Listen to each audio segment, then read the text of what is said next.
All praise to the Most High. Shalom, brothers. Shalom, sisters. Shalom to my brothers and sisters that are online. We thank the Most High for allowing us to fellowship on the seventh day, which is the Sabbath day, and we give honor and glory and praise that He keeps us in His favor. He is a forgiving God. He is a merciful God, and He is a God that loves the nation of Israel. But we must be obedient to Him. We must do that. Last night, I taught a class about, parenting in the new millennium, okay? And it just shows you there's a lot that we have to work on. And one of the reasons why I talked about it is because it reflects into the class that I'm talking about today. The name of today's topic is Gathering the Troops in Defiance of Terrorism.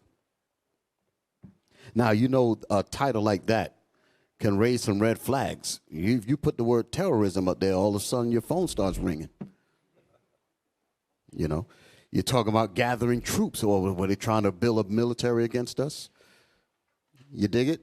You're using troops and terrorism in the same language. Then we say that's a militia. That's a hate group. That's a people that's gathering military weapons and all that other stuff. That's not what we're talking about at all. I'm talking about getting our minds together. That's what I'm talking about. Give me Ezekiel 37 and the 10th verse. Let's start with that scripture before we get into this thing, because I want to somewhat clarify the title before someone runs off and try to make the wrong kind of noise. You know, you got it, Ezekiel. Yes, who's reading for me? Officer, you like him. Okay.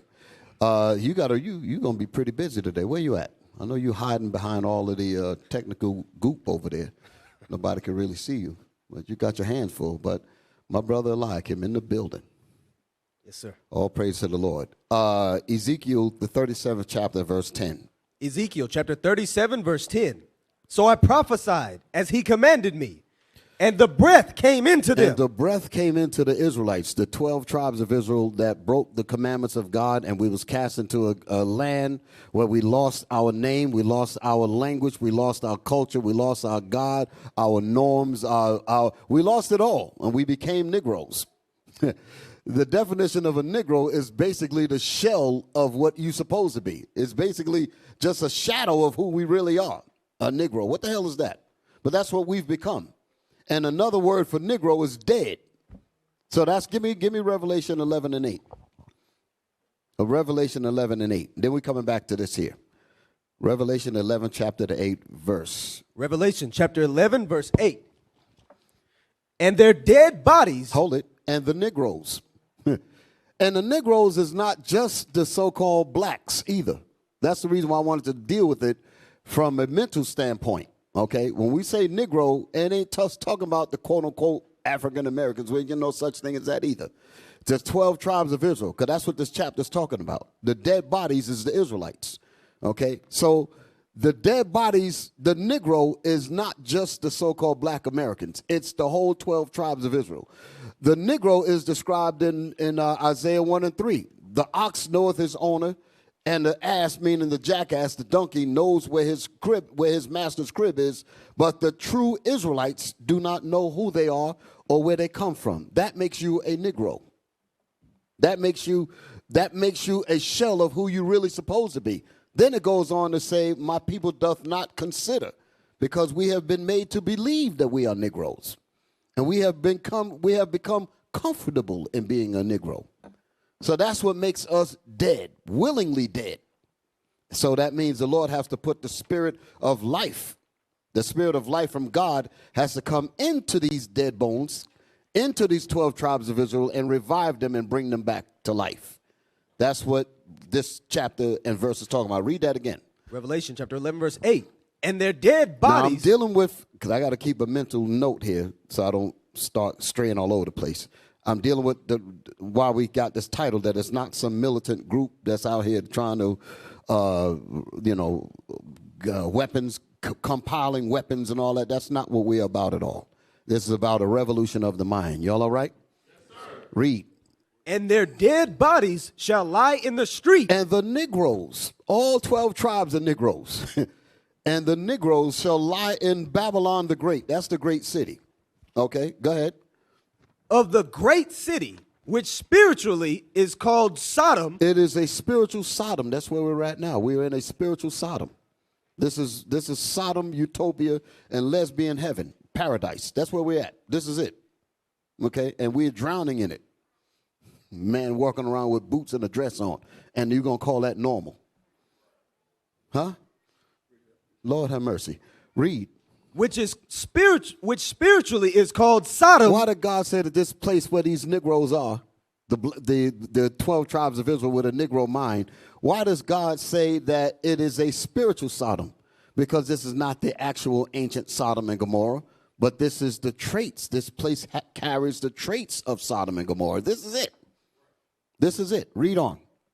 And Egypt. And it is also spiritually called Egypt because this is not the actual Egypt. But what is common to this country here that is synonymous with ancient Egypt? Bondage. The same Israelites that was held in bondage in ancient Egypt is the same Israelites that's held in modern Egypt. So that's the reason why God says that this place is Egypt. And Egypt itself means bondage. That's what Egypt means. Now, a few weeks ago, I was in Jackson, I believe. I can't remember where I was. But I went and brought up the definition of Egypt. Because Egypt, for a lot of people, whenever you was to look the word up, they don't tell you what the actual word actually means. They would say what it is in terms of where it is on the map. It's a northwest region of such and such and this and that. And they say where the Israelites was held in captivity or something, but they never tell you what the Greek word Egypt actually means. The Greek word actually means restraint, hardship, bondage, persecution, restraint, misery. That's what the word literally means. Surrounded, boundaries, shut in. Okay? So that's what the word actually means. So when the Lord makes a point about this being spiritually called Egypt, the same things that happened to us in ancient Egypt is happening to us, the same Israelites, in this Egypt here. That's the reason why the Lord told Moses to tell us that the Lord shall bring you Israelites into bondage again, because you same spirits that I'm speaking to, you're going to be in bondage in this new Egypt, where it's going to also be called Sodom. Ain't that something? Moses was literally speaking to us, our very souls, speaking to us. And he said, you're going to be in this country serving just like you served in ancient Egypt. That's the reason why I used the word again there. Y'all see that? Reverend Johnson got to bring these scriptures out. Can't be holding back. Got to give it to us. Huh? Got to give the people what they want. You heard that song, right? Who is it, the OJs? Anyway, read. And their dead bodies shall lie in the street of the great city. And the Negroes shall lie in the street of the great city, which is what? Which spiritually is called Sodom. It's a spiritual Sodom. And Egypt. And it is a spiritual Egypt. Go ahead. Where also our Lord was crucified. Where also the truth about Christ was crucified spiritually. Because Christ wasn't crucified here, but his teachings and his truth in his Bible is lied on. Totally lied on. You got thousands and thousands of churches in this country, and damn near none of them won't even tell you what Christ looks like. So how in the world are they going to be really teaching about Jesus? No. The truth about Christ in these churches is crucified, because you never learn that. Brothers and sisters coming to this congregation and coming to congregation of IUIC all over the world. And when they come in, we ask the questions or the information to come out. They say, well, I've been in church for like 40 years, some of them, 35 years, 20 years. And then they say they've never heard this. And they'll say this because they're hearing the Bible. And I say, well, how in the world you been in church for 30, 40 years and we're reading the same book that supposedly had been in your church for 30 years? How is it that you don't know this? Because the truth that what you've been getting has been crucified, and they've been giving you lies in the name of what the Bible's really supposed to be talking about. If you really want to understand what that law means when it says, take not the name of the Lord thy God in vain, that's a perfect example of it. Because they took the Bible and lied on it. That's taking the name of the word of the Lord is the Bible. When you take the Bible and you teach outside of what it's really talking about, you're literally taking the word of the Lord in vain, meaning in vanity of no substance, no real meaning, no nothing. That's you're making nothing out of the Bible. That's what vain means. Meaning you're making it of no importance. You're making it of no significance. That's why people could be in church for 30 years and they didn't get the significance of the Bible. Because it's been given to you in vain. They took the word of the Lord in vain. That's what that law means. Okay, read that again. And their dead bodies shall lie in the street of the great city. And the dead Israelites, which are Negroes basically, shall lie in the street of the great city.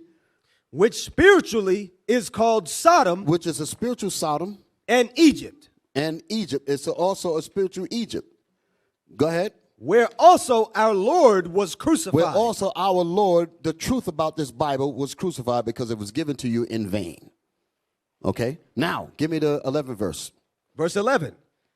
And after 3 days and a half. And after 350 years of us being in this captivity, in this Egypt, not knowing who we are, dumber than an ox and an ass, all of the curses, everything.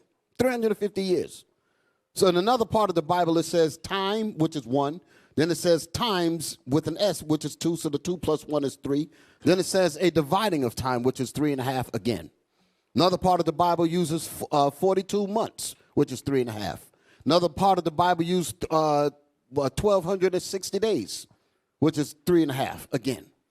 Okay? So all of that is reference to this time period of us being in total ignorance. So the Most High said, after that time period, I'm going to bring the spirit of life to wake you up. And that's where we're at now. Y'all all right? Yes, sir. Okay, read. And after 3 days and a half, the spirit of life from God entered into them. The spirit of life from God entered into the minds of these people that's called Negroes, into the 12 tribes of Israel, the dead Israelites. The truth of this Bible entered into their spirit. Go ahead. And they stood upon their feet. And once they got that life and they lit up, they are no longer dead. That's the connection. Once the spirit of life has entered into them, they are no longer dead. That's what Ezekiel was talking about when we go back there. Go ahead. And great fear fell upon them. And great fear fell upon those who wanted to keep us dead. Listen now. There's a concerted effort to keep us dead. And that's the reason why I said that we have to learn how to gather together in righteousness to get beyond or to operate in defiance of the terrorism that is used to keep us as Negroes. Y'all all right? Yes, sir. All of these things that's happening to us as a nation is a terrorist act. We have been conditioned to think not. When we talk about what happened to us, what happened to James Byrd being dragged in Jasper, Texas, that was terrorism. What happened to Rasheem Carter, that was terrorism. What happened to Emmett Till, that was terrorism. Tell me it ain't terrorism. What would you as mothers and fathers do when you hear that members of your race, members of your community is tied up and dragged onto the back of a truck to nothing? What spirit goes through you when you hear that? You say, well, damn, James Byrd looked like me.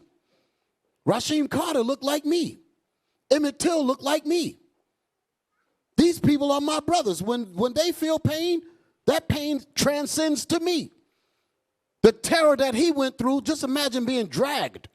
Put yourself on the back of a pickup truck with a chain wrapped around you and you being dragged for a mile. Think about it. He was alive when the chain got on him. When the chain was put on him, he was a full live man. And as he was being dragged, percentages of his life was leaving him. You don't want me to be empathetic to that? I put myself in that situation. I imagine myself in that. I imagine myself being what Rasheem Carter went through. Dropped in the woods, running, and he got all these people chasing after him. He's stinging like, you know what, I'm moments away from death. That's how we got to be. We got to learn how to be empathetic to each other's pain. Do unto others as you would have them do unto you. It's a simple law. Think about the pain. Think about how things affect you before you do some evil to somebody else. Y'all all right? Yes, sir. Read.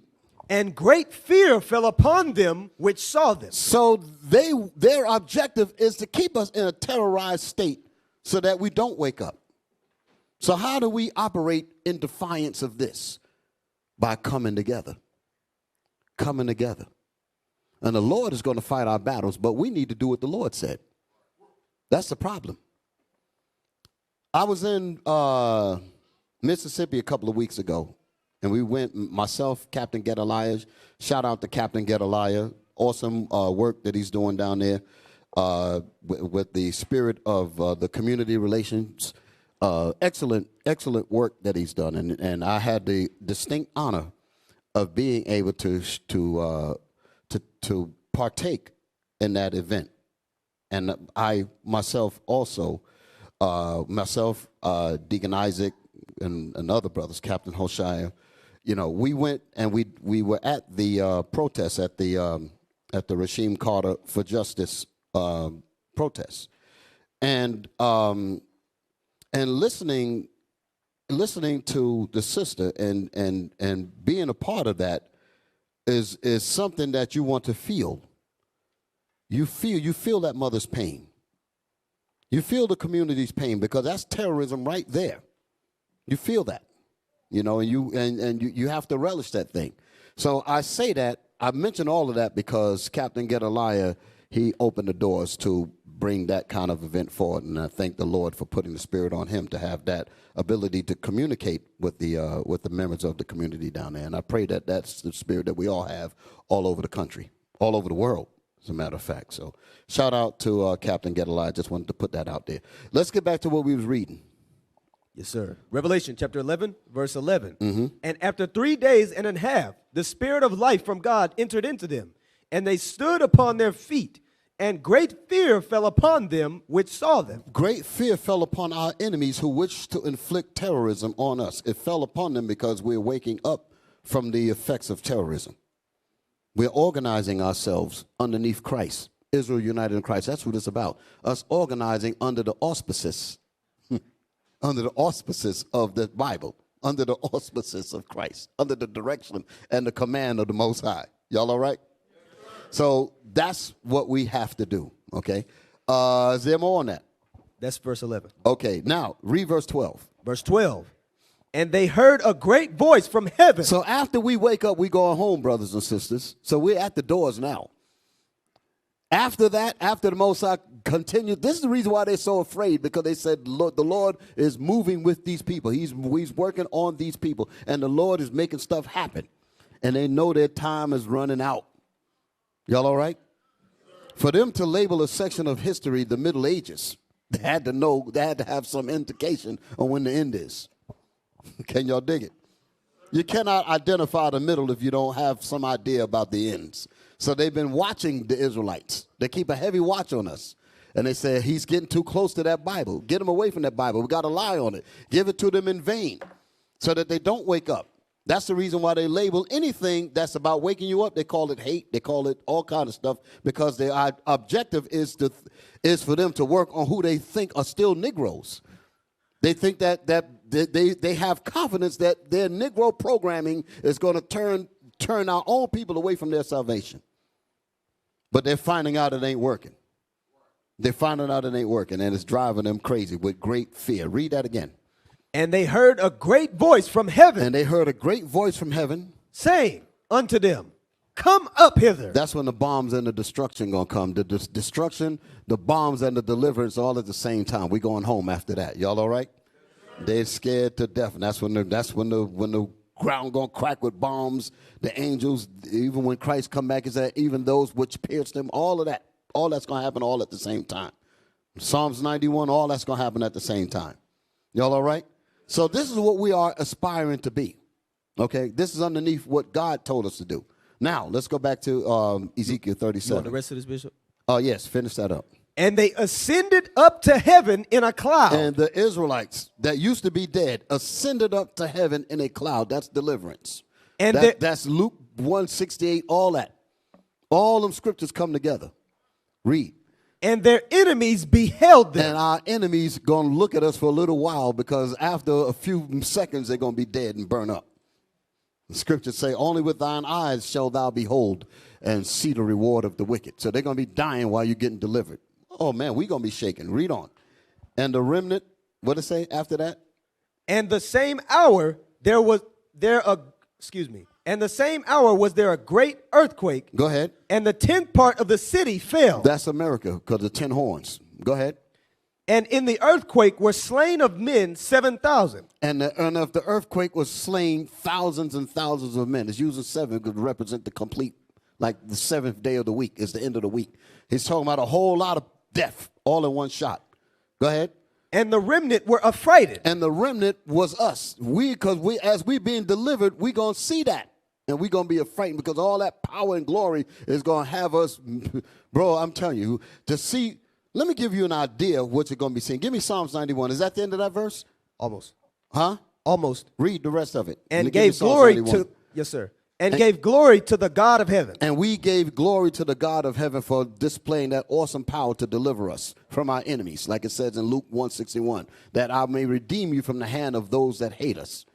That hate us. That's what it's talking about. Now, Psalms 91 and verse 5. Psalms to talk about how afraid that we're going to be when we get delivered. And we're going to talk about all of these numbers. It said was slain, what did it say in the Revelation? Slain 7,000. 7,000 men. Like I said, that's a complete number. Now, let's read. Psalms chapter 91, verse 5. Thou shalt not be afraid for the terror by night. Thou Israelites, we ain't going to be terrorized no more. The Most High going to lift that spirit of terrorism off of us. We shall not be afraid of the terror by night. Go ahead. Nor for the arrow that flieth by day. We're not going to be afraid of that arrow, meaning that nuclear missile, like Deacon Asaph says. Oh, he loved that missile. Want to rub that missile. Keep it polished. Because that missile represents the instrument that's going to be used to get us the hell out of here. Show that thing on the board. Huh? We want to keep that thing shining up. Don't let no rust get on it. Huh? That's the instrument that the Lord's going to use. He said he has caused the nations to build an instrument for his work. That's the instrument there. And when he brings that, that's when all hell going to break loose. And that's going to be the time to come get Israel out of captivity. Okay? All praise to the Lord. Look at that. Moab, mother of all bombs. Then I got one that's called Foab, father of all bombs. Love it. Shoot.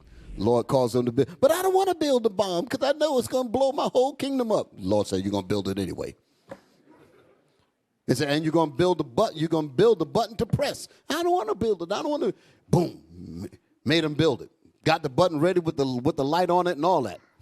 But I don't want to press the button. The Lord said, press the button. And there you go. Y'all all right? Yes, sir. Psalms chapter 91, verse 5. Yes, sir. Thou shalt not be afraid for the terror by night. Thou shalt not, the Israelites shall not, these are the Israelites that we was reading about that were once dead. Thou shalt not be afraid for the terror by night. Go ahead. Nor for the arrow that flieth by day. The arrow is the nuclear missile. The arrow that flieth by day. Come on. Nor for the pestilence that walketh in darkness. Nor for the pestilence that walketh in darkness. The different diseases and the stuff that they're creating in these labs to try to wipe us out. Y'all know what I'm talking about. And some of our people are dying from that thing. But they're dying. Long as they keep these commandments, if the Most High allowed them to be taken out, we're going to see them again. We hope that we make it. Let's put it that way. Huh? Because if they die in this truth, they're going to be up there. The Most High got them. We want to make sure that we get to meet them as well. All right? Read. Nor for the destruction that wasteth at noonday. We ain't going to be afraid of the destruction that wasted at noonday. Now we're going to read about the destruction that we're talking about. The same destruction that we was just reading in Revelation. Read. 1,000 shall fall at thy side. There it is again. 1,000 shall fall at one side of you. Go ahead. And 10,000 at thy right hand. And 10,000 bodies shall fall at your right hand. Go ahead. But it shall not come. But the destruction shall not come nigh thee. Why is not the destruction going to come near us and we're all standing on this earth together? Understand what we're talking about. Hold that and give me Zechariah. Give me Zechariah 12 and 14 or 14 and 12. And this shall be the plague. Give me that. Because the Bible just, hey, remember the point that I'm bringing. Only it says that it shall not come near thee, right? That's what you just read in Psalms, correct? Yes, sir. All right. I want to go back to that point. Yes, sir. Okay. Now, let's read Zechariah this. chapter 14, verse 12. Yes, sir. Listen. And this shall be the plague wherewith the Lord will smite all the people that have fought against Jerusalem. The plague is going to come from that bomb. The plague is going to come from that arrow that flieth by day. I want y'all to pay attention to what I'm bringing out. The plague is going to come from that weapon that the Most High calls them to build. Go ahead. Their flesh shall consume away. So this weapon is going to cause this, like it says in Malachi, the day is going to come that's going to feel like an oven. That's that heat. Read that statement. Where you at? Their flesh shall consume away while they stand upon their feet. So if we're all standing together, because ain't none of us airborne, all of us, our enemies along with us, we're all in this captivity. All of us are standing on this earth together. Y'all feel me? So how is it that when the scriptures say, but it shall not come nigh thee, the destruction shall not come nigh thee, and we're all standing here together? Let's read the effect of what's going to happen if you're still standing here. Read. Their flesh shall consume away while they stand upon their feet. Everybody that's standing on this earth, when that bomb hit, all of them, their flesh is going to be evaporated off of their bones before their bones react to gravity to be pulled down to the ground. The Bible is describing nuclear war, biblical times, describing the effect. The speed, how long does it take for your skeleton to hit the ground once your flesh is evaporated? Your muscles are gone. Your muscles is the only reason why your skeleton stands. When you stand straight up, your muscles is what keeps your skeleton in erect standing.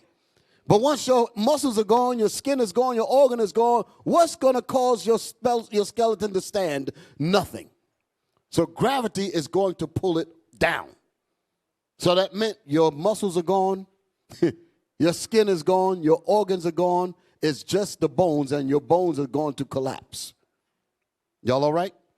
Read that statement. Where you at? Their flesh? Their flesh shall consume away while they stand upon their feet. While you're still standing, all of your flesh will be off of your bones before gravity has a chance to pull your skeleton to the ground. That's how fast your flesh is going to be gone. What can cause that kind of evaporation? Nuclear war, nuclear destruction in the Bible.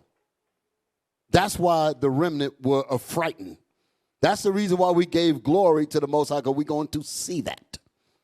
Because we're going to be delivered while that's happening. But it shall not come nigh you. How come it's not going to come nigh you? Because that's when that come up hither is going to take place. That's how that works. Y'all all right? Yes, sir. Some great days ahead, right? We just got to get there. Okay? Read. And their eyes shall consume away in their holes. And your eyes, because of that heat, your eyes are going to melt away in your sockets. Go ahead. And their And tongue. that's twofold, by the way. It ain't just literally, it's specifying the eyes for a reason, because all of your skin going to be gone. But why is the Lord specifying eyes? Because of your vision, America's vision and our enemy's vision to keep going is going to be shut out that day.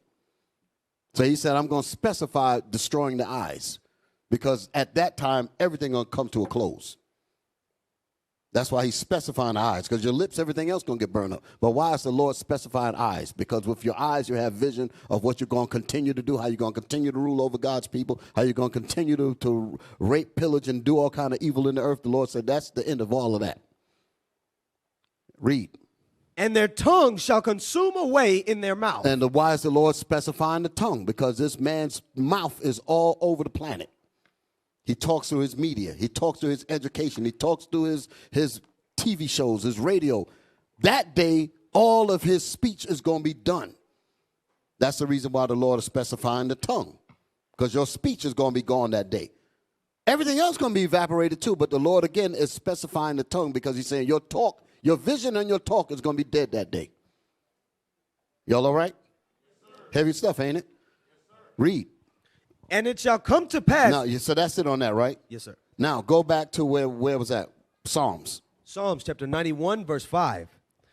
Thou shalt not be afraid for the terror by night. For it is not for us to be afraid of the terrorism that our enemies are levying against us. So we're going to learn how to operate in spite and in defiance of that terrorism, because we're going to come up underneath the shadow of the Almighty. That's Psalms 91. Read the first verse. Verse 1. Lord, he that dwelleth in the secret place of the Most High shall abide under the shadow of the Almighty. That's our protection. He that dwelleth in the secret place. Wait a minute. How in the world is the Bible is a secret place and you got all these churches? Because these churches ain't teaching you the Bible.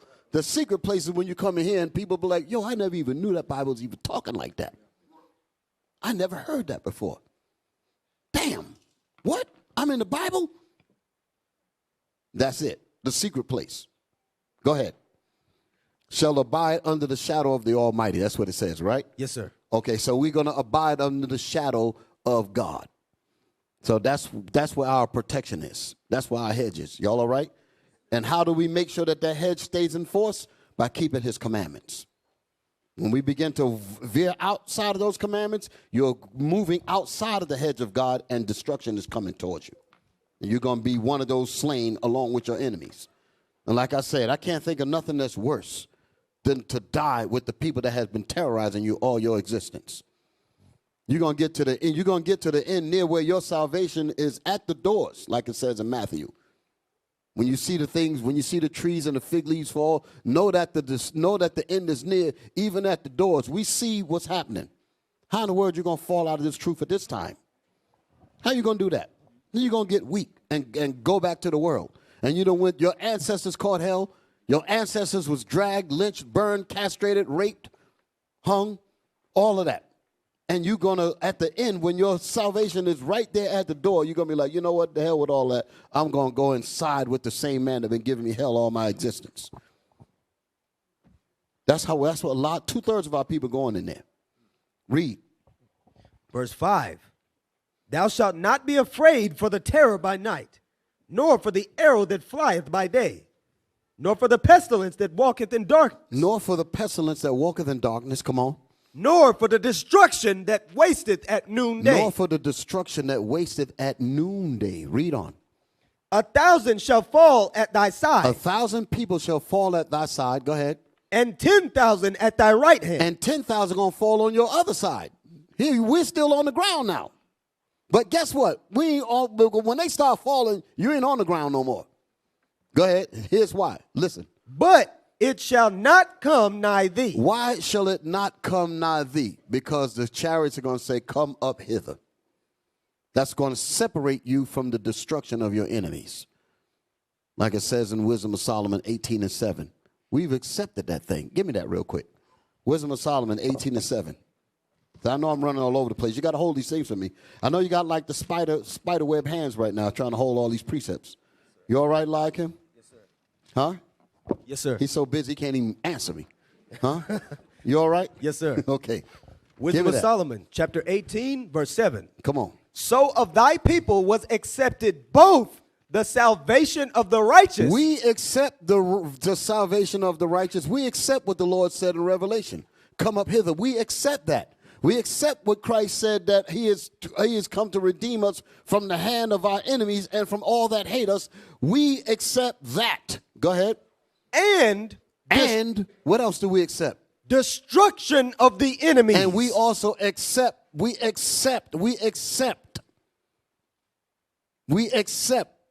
destruction of our enemies. We accept that. That's what we read here in Psalms. Read that. Go back to Psalms. Thank you, brother. Yes, sir. Psalms chapter 91, verse 7. 1,000 shall fall at thy side. 1,000 shall fall at our side. Go ahead. And 10,000 at thy right hand. And 10,000 going to fall at your right side. That's a lot of people all around you. Go ahead. But it shall not come nigh thee. But when you see this and you notice that all of these people are dying at once and it's not happening to you, aren't you going to be praising the Lord? And the remnant was affrighted and they gave glory to the Father. That's why. because you're going to see all of that destruction and you ain't going to have you ain't even going to have smoke on you. Check that out. That's going to be something, ain't it? All these people dying, heads getting burned up, all types of stuff. And you ain't even going to have the smell of smoke on you. Only with thine eyes. Read on. Only with thine eyes. Only with your eyes shalt thou behold. Shalt thou behold. And see the reward of the wicked. And see the reward of the wicked. We have accepted the salvation of the righteous, and we've also accepted the destruction of the wicked, of our enemies, the wicked. That's Bible. Give me Bible, Bible, Bible. That's Bible right there. Huh? People have been in church all these years and never heard this. This is crazy. Leaving the church with gray hair, like the scriptures talk about. Gray hairs have came on him, and he still don't know who he is. Here we are. We learning this Bible now. And this Bible is like coming to us like brand new information. And we 50, 60, 70. Because this is the secret place, and you're not going to learn that up underneath you're up underneath that enemy doctrine called Christianity. Okay, even they lied by putting Christ's name on the doggone demonic doctrine. You think it's about Christ when you tell them about Christianity, and it is no different from white supremacy. 100%, not 99.9 3/4, 100% white supremacy, period. All of it. Run the hell out of there. Y'all all right? Did we finish that? Only Yes, with sir. thine eyes? Okay. So we got that? Yes, sir. All right. So now go back to Ezekiel 37. This is what all of the scriptures that we just read is why we are doing what we're doing in concern of Ezekiel 37. Read that again. Ezekiel chapter 37, verse 10. 10. Because the breath of life from God came into us. That's what we read in Revelation. So this is what it caused us. So we're not a hate group. We're not a terroristic organization and all that stuff. We are organized underneath the order of God. We are organized up underneath the direction of God. Go ahead, read. Ezekiel chapter 37, verse 10. So I prophesied as he commanded me, and the breath came into them. And the breath that came into the 12 tribes of Israel is what's going to wake us up to the commandments of who we are. And we are no longer dead. We're no longer Negroes. We're no longer dead spirits. We are alive now. Let your light shine. We're alive now. Go ahead. And Go ahead. And they lived and stood up upon their feet, an exceeding great army. An exceeding great army of disciplined, organized, righteous men and women. That's what the Lord is doing for us. Y'all all right? Now, there's going to be some trials along the way, no doubt about it. But as long as we keep our mind in the right spirit, we fix ourselves and we keep on moving. Y'all all right? So these are the things that we have to remember. So now that we got that out of the way, I wanted to explain that because the gathering of the troops, and I wanted to highlight that word troops for a reason. We'll talk about that word troops as we continue to move. Because like I said, when people hear the word troops, they think about some malicious military that's getting ready to come and do all kinds of heinous crimes and go around terrorizing people and all that. That's not what we're talking about at all. That's not us. We're not a hate group. We're not a terroristic organization. We're not an organization that deals with violence or anything like that at all. We're about the order and the laws and the commandments of God. And our objective is to live at peace with all men. That's our objective. The scriptures say, if it lie within, if it lie, give me that real quick. Because oftentimes this gets read and this other piece doesn't really get lit up. Read that. What is it? Romans 18 and 12 or 12, 18? Right? Something like that? Yes, sir, I believe so. A little bit of dyslexia going on here. Yes, sir. Romans chapter 12, verse 18. If it be possible, Hold it. If it be what? If it be possible, as much as lieth in you. What that part mean? As much as you can. But if somebody's trying to kill your family, huh? The time of peace ain't, no, peace is gone. It's time for me to open up cans of whoop ass on you. You understand? But if I can avoid that, my objective is to live peaceably with all men. Y'all all right? Yes, I just want everybody to understand that. So that's why it says that. Read that whole thing again. If it be possible, as much as lieth in you, As much as it lieth within you. Go ahead.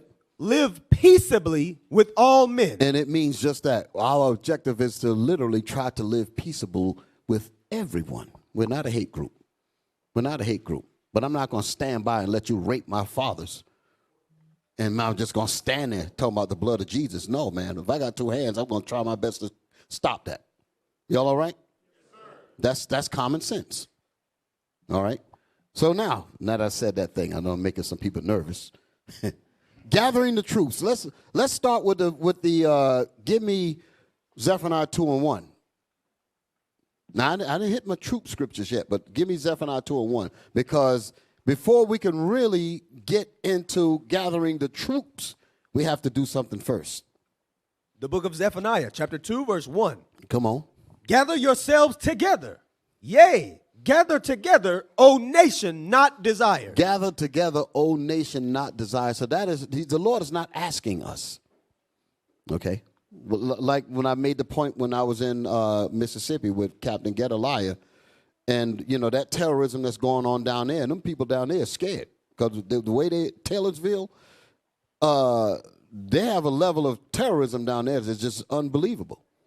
And I say that, and I don't really say that as opposed to here or any other place. These kinds of, you know, the way these Edomites be acting, their whole mission is to terrorize all of us.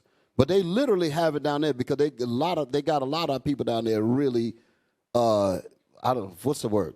Shook, I guess, a lack of a better word. And so I was making a point. I said that we do have a level of power because we all, you know, we gathered together and all that. I said we got numbers. The problem is we don't have the proper way to organize it. It's not organized. So that's the whole point. Numbers don't really mean anything if there's no order. If you know, without the proper unity. You have the numbers all day long, but if the people are not focused in a particular direction, you can kill 1 million people. You can take 5 people and kill 1 million people one by one because they're not organized. When they killed Rasheem Carter, and we're acting like that death is not connected to us, they'll kill Rasheem Carter today. They'll kill Emmett Till tomorrow. They'll kill Yusuf Hawkins the next day. They'll kill Anthony Bias the next day. They'll go on and on and on, and we just continue to stack the bodies, basically, because we have not attached ourselves to our brother. We understand that it's a collective injury, but why is it that we allow these things to happen, and we still don't organize? If we were really serious about what happened to these brothers, we all work, we all make all kinds of money. Billions of, what was it, $1 trillion that we give to the U.S. economy every year in outside spending. You say, you know what? Justice for Rasheem Carter. Justice for Sandra Bland. Justice for Mike Brown. Justice for Trayvon Martin. And Freddie Gray. If we ain't going to get no justice for that, come Christmas, and I'll use that, because we ain't supposed to be celebrating none of them. Well, let me just start with Christmas. Come Thanksgiving, let those turkeys alone. Leave them turkeys be. Don't bother them. Let them stay out there. Don't buy, Let them gobble. Leave them turkeys alone. Don't buy nothing. Let the bunny rabbit go on Easter. Leave that bunny rabbit alone. Come Christmas, leave them trees in the forest. None of that's biblical anyway. But if you was just to do that, you ain't got to really protest anymore. Your dollars don't protest it. All that daggone trillions of dollars that we give away to our enemies for them to turn it around and pass laws to destroy us. Because there's no unity, there's no organization. So the numbers don't mean anything. 5 people can wipe out 1 million if you can kill them one by one. But once that unity comes together, now you got a problem. Make your dollars count for you. Make your dollars count. We ain't spending nothing.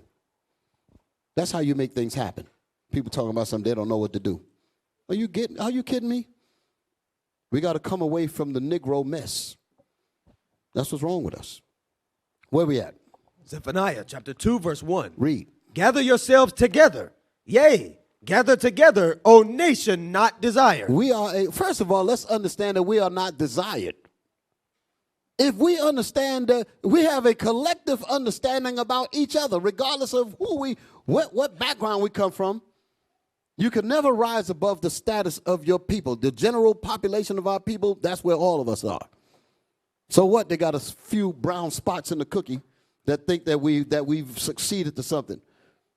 When you get in trouble, you done left your whole base alone. You're out there trying to mingle with these people and they laughing at you. No. You can never rise above the status of your people. That's something that we need to always remember. Read that again. Gather yourselves together. Yea, gather together, O nation not desired. So if we understand that we are a nation that's not desired, that should link us together right there. We need to learn how to work together underneath the God laws, underneath the commandments of God. That's what we need to learn to do. Organize with that knowledge and use the Bible as our frontlets to guide us on how to move. Move as a team, never move alone. That's how we need to do it. That's what the scripture's talking about, unity. The Bible talks about unity in so many ways. He said that the precious ointment and the oil of unity is more precious than the oil that ran down Aaron's beard. That unity is precious. So when the Bible is here talking about us gathering together, read that again, Zephaniah. Gather yourselves together. Yea, gather together, O nation not desired. So we are a nation that's not desired. So we need to come together, organize, learn how to work together, be with each other, prefer one another. That's what we got to learn how to do. That's what the Lord is teaching us. And because of that, that's why our enemies are launching terroristic acts against us. Y'all all right? All right, all right. Was that it on that? Was there more on that? Or that was it? That's verse 1. That's verse 1. Read on. Before the decree bring forth. So the Lord is telling us that we must gather together. He's not asking. He said, "Come." He says, "Gather yourselves together, O nation not desired." Sometimes we read that and we think that he's just suggesting that. That's not a suggestion. The next verse lets you know that it's not a suggestion. He says, "Do this before what? Before the decree bring forth." What is the decree? Destruction. So he's not asking. He says, either you're going to come together in righteousness or I'm going to kill you. So there's no choice there. He says, hey, first he told us that we're not desired. You have every reason in the world to come together up underneath me because I'm your protector. Come under me, gather my saints together. That's what the Lord is saying. We need to gather together up under him. And when we gather together, that's when the Lord said, I got you. And if you don't do this, then I'm going to bring the judgment that's going to kill you because you did not listen. Read.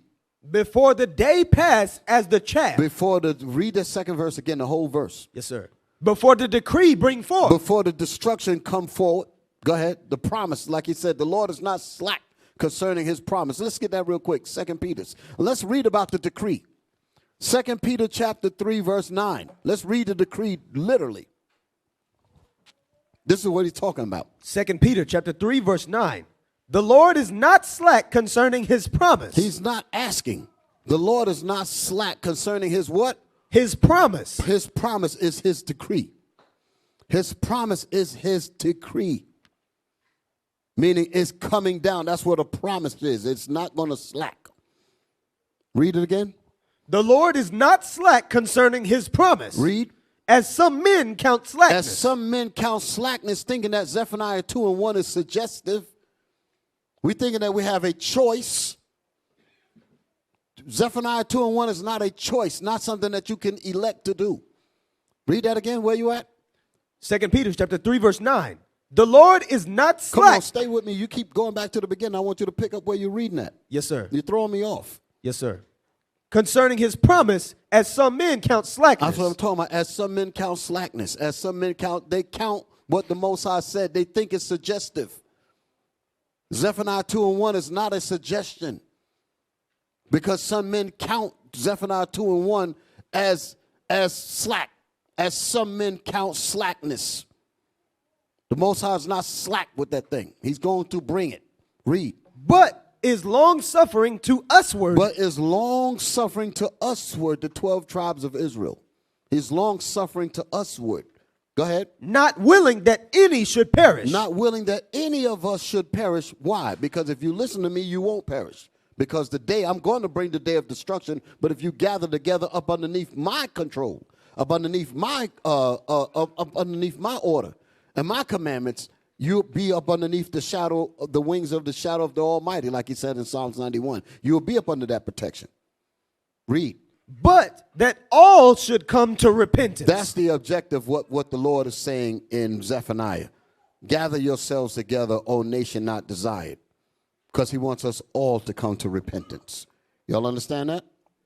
All right, all praise to the Most High. So now, go back to Zephaniah. Yes, chapter sir. 2, verse 2. Yes, sir. Before the decree bring forth, before the day pass as the chaff, before the fierce anger of the Lord come upon you. Before the fierce anger of the Lord. The fierce anger, you don't want to be playing around with the fierce anger of the Lord. You want to make sure that you are in the commandments. You want to make sure that you are underneath God's order. You don't want to be on the wrong side of God's order. Go ahead. Before the day of the Lord's anger come upon you. That's what we was reading in Peter's. Before the day of the Lord's anger come before us. Go back to Peter's for a minute. There's more in there than I need. Yes, sir. 2 Peter chapter 3. You on verse 10? Yes, sir. Verse 10. Read the bottom of 9 and 10. Yes, sir. Bottom of 9. Not willing that any should perish. Not willing that any of us should perish. Go ahead. But that all should come to repentance. But that all of us should come to repentance. Listen. But the day of the Lord will come as a thief in the night. That's the day that Zephaniah was talking about. That day is going to come as a thief in the night. So does it sound like he's asking us? I can't hear you. It sounds like he's very serious about us gathering together. He said because that day will come for real. But the day of the Lord will come as a thief in the night, meaning it's going to catch us off guard. As the chaff, like I said. It's going to come as the chaff. Go ahead. In the which the heavens shall pass away. The heavens is talking about these kingdoms. These kingdoms are going to pass away. With a great noise. Boom. That's what the great noise is. Boom. A blasting, destruction power. And destruction of buildings. Destruction of all. That's the great noise that it's talking about. The nuclear blast when that bomb hits. When Christ comes with them angels. All that's coming at the same time. Read. Like it says, behold, he cometh with clouds. And he coming with the weapons of his indignation. All that's coming at the same time. That's the day of the Lord's anger. Read. And the elements shall melt with fervent heat. That's that heat that we was reading about in Zechariah. And the elements, meaning the people's bodies, your enemies, everything going to burn up with fervent heat. But only with thine eyes shall you, the ones that listened, you shall be delivered. And you will see the destruction of your enemies because you're going to be taken up. That's the difference. Y'all all right? Is that it on that verse? No, sir. Read. The earth also and the works that are therein shall be burned up. 10,000 at thy side, 1,000 at thy right hand, but it shall not come nigh thee. Go ahead. That's all I know. That's it, right? Okay, now. So, with us understanding, like I said, that was explained in the title. Gathering the troops in defiance of terrorism. And we understand that we are a terrorized people, right? There's a reality that we are conscious of, but we all are not willing to act in response to this reality. We know that we have enemies that are setting plots and traps to destroy all of us. We know this. We know this. All of us feel it. We know it. But are we truly ready to organize, to offset these actions of terrorism that is launched and levied against us or leveled against us, right?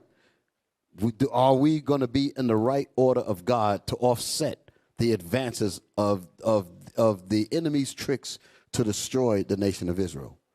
Like I made a point, one of the brothers on the show last night made a point of bringing up what that Edomite said. He said that the Israelite nation, or what he called us, the Israelite movement or something, try to trivialize it into something of less significance. The Israelite movement or something is a fractured organization.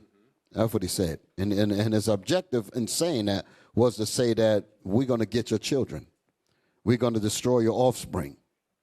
So once what they might call the hardliners, the elders and deacons and all that, they said once they die out, the children are all going to be in filth.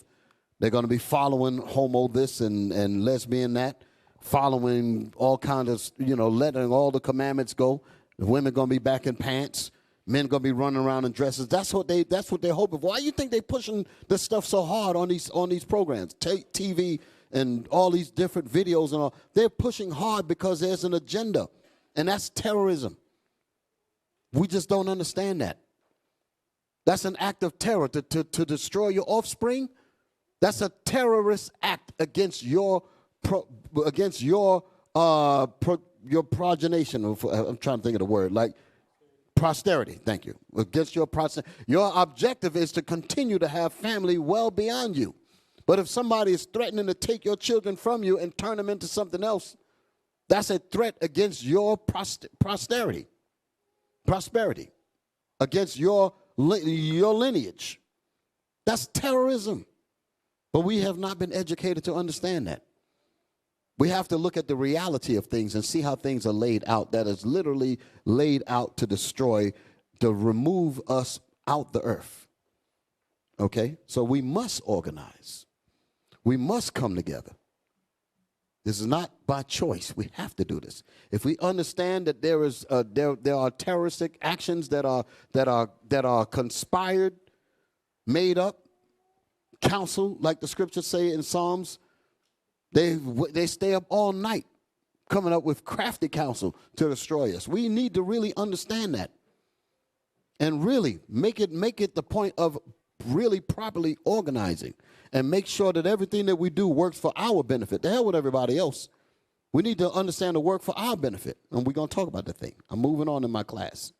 Y'all all right? Yes, so, like I said, the reality that I'm speaking of is the terrorism that we, the 12 tribes of Israel, face every day and every night. We face this, okay? But if we are to survive, and I use that word because many of us thinking that we're living. Living is not the word we've been given. Y'all all right? We're just surviving. Deacon Malachiah's class earlier was so heavy. Shout out to Deacon Malachiah.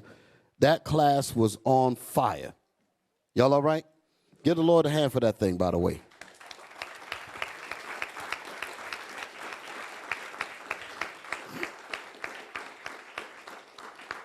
What I like about his class, he brought out the reality of where we are. He said we are not free. This society continues to want to keep us in slavery, okay, which is terrorism again. We are human beings, correct? We are men and women, correct? We have aspirations where we would like to be able to plan our future. Give me that in Proverbs. What is it?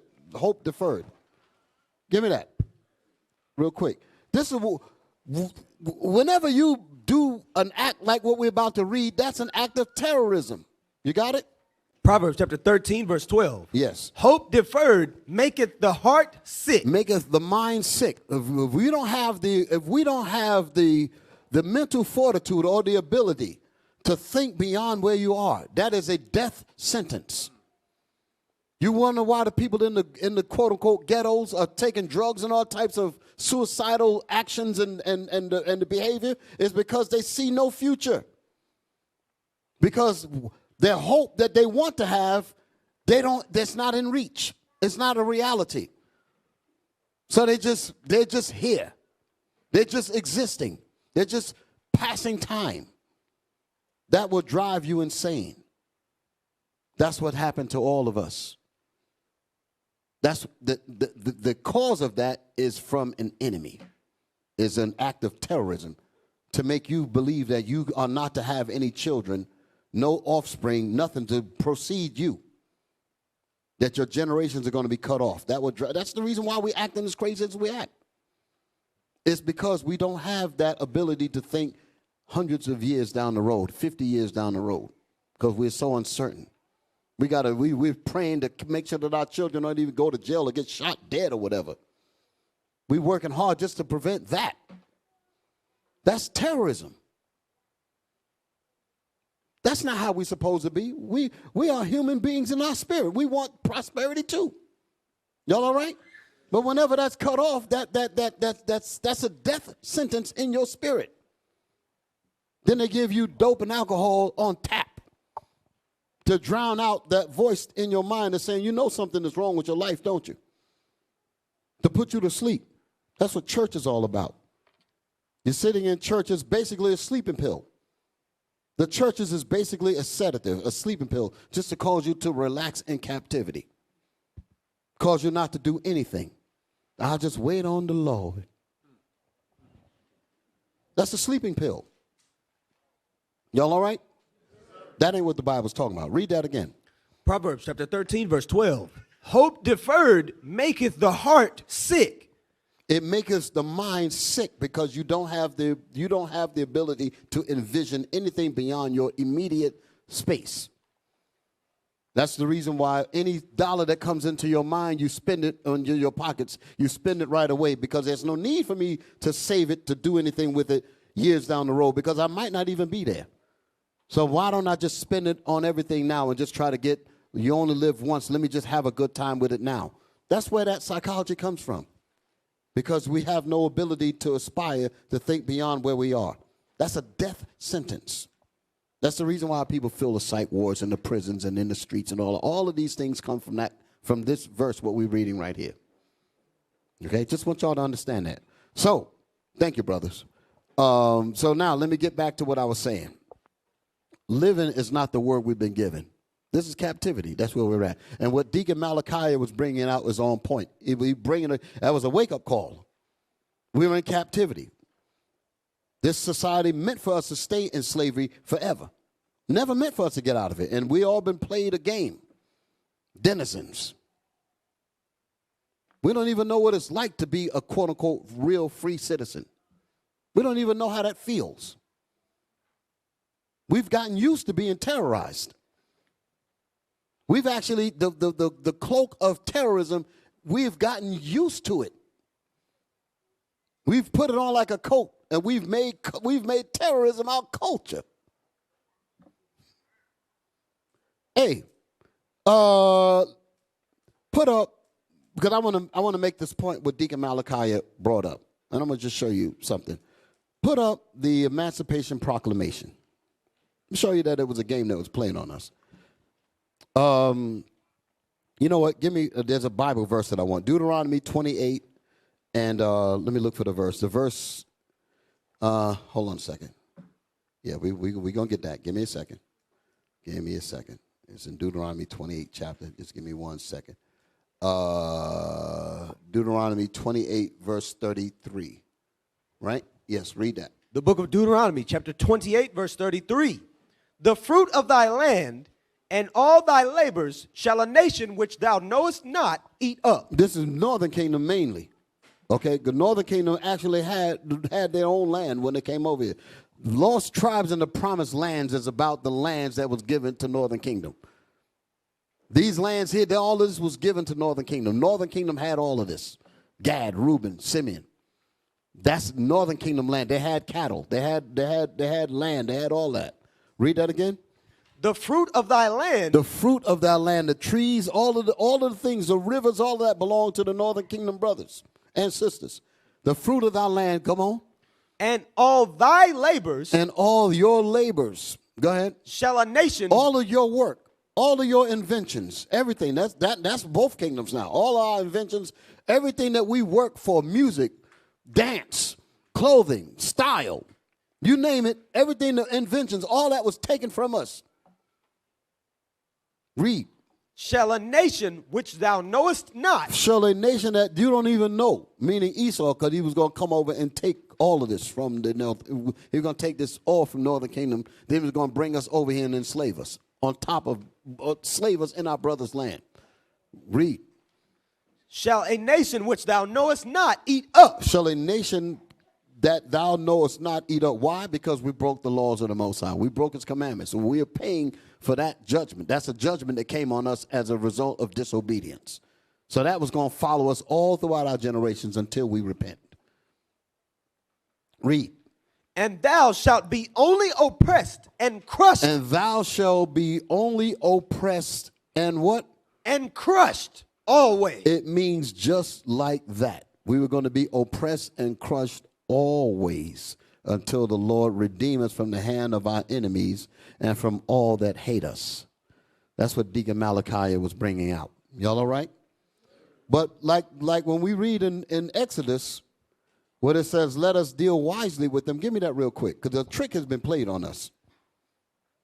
A trick has been played on us. Let us deal wisely with them. Give them jobs. Exodus chapter 1, verse 10. Come on, let us deal wisely with them. Because the Israelites was growing. We was becoming more in number, and the Egyptians, which is the old Pharaoh, you got a new Pharaoh called Esau now. That's why Romans 9, the 9th chapter talks about him. Read that again. Come on, let us deal wisely. Let us deal wisely, go ahead. With them. With them, because we're multiplying. This truth is growing. Go ahead. Lest they multiply. And if we don't do that, they're going to multiply. So dealing wisely with us today is eugenics. Dealing wisely with us is the educational system that's designed to shear off the bright among us, to relegate them to basically the gutter of this society. You feel me? The economic system, you can't get a good thing on a loan or nothing. What the hell do we need a loan for when we own the whole damn planet? The whole country belongs to us. The hell are we getting a loan for? And then they're going to charge you all kinds of rates and mess and talk about some your credit ain't this and that and the other. Man, I tell you, who the hell want to stay in this damn captivity, man? Read. And it come to pass that when there falleth out any war, they join also unto our enemies. So how did they deal wisely with us? Let's give them jobs. Let's make them believe that they are part of the American system. Let's make them believe in quote-unquote civil rights and all of that, and make them think that they are really a part of this system. When the system depends on our blood to keep, our labor and blood, sweat, and tears is the fuel that keeps this engine called America running. Do you realize that? Literally. You take us out of this country is done. Because, I mean, they got to do the work, and they're not used to doing the work. They said, that's what we got you niggas for. That's how they speak. That's how they talk. A lot of people don't like when I use that kind of language, but I'm not using the language out of myself. I'm giving you how your enemies actually see you. Okay? Read. When there falleth out any war, they join also unto our enemies. So we got to be wise to make sure that they love us. That's dealing wisely, so that we don't turn against our oppressors. So they deal wisely. We're your friends. We want to march with you. We want to show you that we love you too. We're in your corner as well, and all of that. All of that. How many of them are willing to go into captivity to restore what was taken from us? None of them. You read Revelation 13 and 10, none of them want that. He that leadeth into captivity shall go into captivity. Not one of them. Them liberals, none of them want that. But dealing wisely is to make us believe, because that's what church is, dealing wisely with us. They use our Bible to brainwash us, lied on it, gave us the Bible in vain, made us think that it was the Bible, and put us all to sleep. That's what happened to us. Read. And fight against us. And fight against. They said, we don't need that. We don't need them rising. We don't need them seeking their own. Let them feel like that if they operate on their own, that they are in a hate group. Let them believe that they are on the outside of the general population. Let them feel like they are like we want them to feel like that, like they are ostracized and marginalized. They want us to take on that mentality to make us believe that if we are not rolling with the quote unquote general populace, that we are some freak on the side just trying to exist. No, that's dealing wisely. They want us to be incorporated with that so they can perfectly use us to their benefit. It's to get inside our minds, to set up headquarters in our heads to make us operate in their benefit. Y'all all right? And there's things that have been done throughout the ages to keep us in that mindset. Here's one of them. We just read in the Bible where it says that we will be crushed and oppressed always, right? The enemies know that. What did it take to build this country? Took slavery, didn't it not? Exploitation, it took that. How in the world are you going to get rid of that and expect the same engine to run when that was the fuel that caused it to run in the first place? You change the fuel source of an engine, the engine stops working. You got to tear down the engine completely and rebuild it in order for it to work on a different kind of fuel. Y'all follow me? The fuel that got America to be as powerful as it is was slavery. So they had to say, well, we don't want to keep you in slavery, but what we will do, we'll give you slavery by another name and tell you that it's not slavery, when in fact it is slavery. But it's just dressed up, a euphemism. They make you think, oh, it's not really slavery. And we'll actually think that we're in cahoots with them in terms of prosperity and all of that. And you wonder why people feel the jails, because they feel it in their spirit that this place ain't right for them. They can't quite make it work for them. And the rest of us are fooling ourselves. Now, so the scriptures say what it says, and our enemies know this, and they view us like that. They view us as permanent slaves. How in the world are you going to say slaves are free when we were never slaves by birth? Y'all understand that? We're men. But they said that we're going to free the slaves. You call yourself free, and somebody asks you and say, well, what are you? I'm a free slave. So you're a slave that is now free, but you're still a slave. Look at the trickery on that. Y'all all right? Dealing wisely with them. Let's read it. The Emancipation Proclamation, January the 1st, 1863. The March on Washington was 1963. Okay. So what we're reading here, go ahead, read it. Yes, sir. January 1st, 1863. President Abraham Lincoln issued the Emancipation Proclamation on January 1st, 1863. 1863, which was 100 years before I don't want to say the famous March on Washington in 1963. Y'all all right? So that's what they were supposed to be commemorating. All right? We want our rights and all of that, such and such. But this right here says that the emancipation was in 1863. Deacon Malachi was bringing this out, and it was wonderful that he was bringing it out. So I'm extending my credit to him and his team for bringing this information out. All praise to the Lord. 1863, the Emancipation Proclamation. We're free. What's that do? I am free. The hell is this? I think we got. I wanted to get the soundbite, but I think there's some trouble in there, and I ain't gonna play it. That guy was singing that doggone thing, man. I am free. The hell. January 1st, 1863, as the nation approached the third year of the Civil War. So that's in 1863, right? This is Deacon Malachi pointed out, dealing wisely with them. So we believe that we were free. Y'all all right? I'm a citizen. Huh? Jubilee, all that. Give me my next slide. So after that came the 13th Amendment. December 6th, 1865, passed by Congress on January 31st, 1865, and ratified on December 6th. Now, let me say, ratified.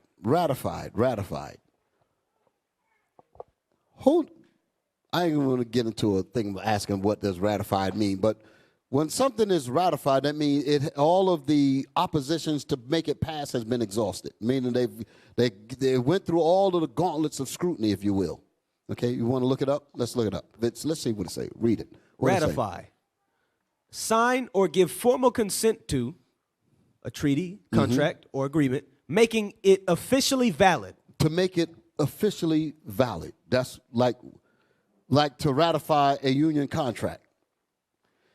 You're going through all kinds of steps, like, well, do we want to, we need to change this because we don't like this part of the negotiations. We don't like this, but we want to do this. So you're going through all kinds. That's the gauntlet of scrutiny. You're scrutinizing what management have given to labor, labor management, such and such. You're scrutinizing it, and you're like, you know what, we need to change this. So while all of that's happening, at the end of the deal, when it's ratified, that means you're satisfied with all of what's in it. Ratified means now we're satisfied with what it is. We're ready to make it work. Let's ratify it, and it becomes law. What am I getting at? Between 1863 and put that thing back up there again, the ratification thing. 1865, when 1865 came up, the 13th Amendment that quote unquote abolished slavery in the United States. I actually want to find the 13th Amendment document, but wait a minute, we're going to get to that. So it was ratified. During those 2 years of that ratification, remember I was talking about how union contracts, how they're going over, well, take this out, we want to fix this, you're deliberating over the terms of this contract. Y'all all right? That's what they were doing with this document, with the 2 years, because they realized, what are you talking about? We mean to tell me we're going to let this fuel source just go? You mean to tell me we're just going to get rid of the gas that made this country so great with slavery, the cotton and all that? We made billions and billions and billions of dollars. What the hell you mean you're just going to let all the gas go? We need that fuel. But at the same time, we need to deal wisely because they're killing Massa's chickens. Huh? They're killing him in his sleep. They're burning down his chicken coops and burning up Massa's home and all that. They're rebellious. So we got to deal wisely with them lest they rise up against us. So we got to deal wisely with them. So let's pretend to let them out of slavery. Well, how are you going to do it? We're going to do it through the Emancipation and the Proclamation. All Negroes are free. All slaves are free. You're free, Negro. And we believe that. And that document went down the line. So before they completely ratified it and made it officially valid, they had to discuss the tenets of this document. Well, how could we make them believe that they are free but yet keep them in slavery? Here's how we're going to do it. Give me the actual document now. Give me the actual document, the 13th Amendment. This is how we're going to do it. Section 1, 13th Amendment. This is the 13th Amendment to the United States Constitution. Section 1, neither slavery nor involuntary servitude except as a punishment for crime. You know what? There's a documentary. Everybody's talking about it. What's the name? Ava DuVernay, something like that. The 13th. That documentary, 13. Very good documentary. Check it out. It explains how this whole system works. And convict leasing, that's something else that a lot of us need to look into. All of this right here was this whole document meant we're going to keep slavery up under another name. So when we read that out of the Bible, it says that thou shalt be crushed and oppressed always. This document sealed it up. Now I'm going to make my statement. And again, these are actions of terrorism against us. And how do we operate to offset that? That's what my class is about. Everybody's with me. So neither slavery nor involuntary servitude except as a punishment for a crime whereof the parties shall have been duly convicted shall exist within the United States or any place subject to their jurisdiction. Or any place subject to the United States jurisdiction, okay? And then it says Congress shall have the power to enforce this article by appropriate legislation. So that means that went into law. Y'all all right? Ratified, so you can understand. So now let's read that section again. I'm gonna do something for you. Watch this here. I'm gonna show you how you missed what the document, how most people miss the document to understand what it really means. Read it again. Section 1, 13th Amendment. Neither slavery nor involuntary servitude. Stop. Nor involuntary servitude. The words after that should be in parentheses. Jump from servitude to where it says shall exist. Yes, Read sir. from servitude and jump right to shall exist. Yes, sir. Section 1, 13th Amendment. Watch Neither this. slavery nor involuntary servitude shall exist within the United States. Boom. That's what the document should say. If we were truly free, that's what the document would actually say. Read it again the way it would actually read if we were free. Neither slavery nor involuntary servitude. Involuntary servitude means you don't have a choice. You got to serve. That's slavery. The same word as slavery, just euphemistically written. Neither slavery nor involuntary servitude, go ahead, shall exist within the United States. That means you ain't in slavery no more by document. You follow me? But once they put that clause in the middle of it, what that middle clause say? Except as a punishment for crime. If this same engine has engineered criminality to be in our communities, where are we going? To jail.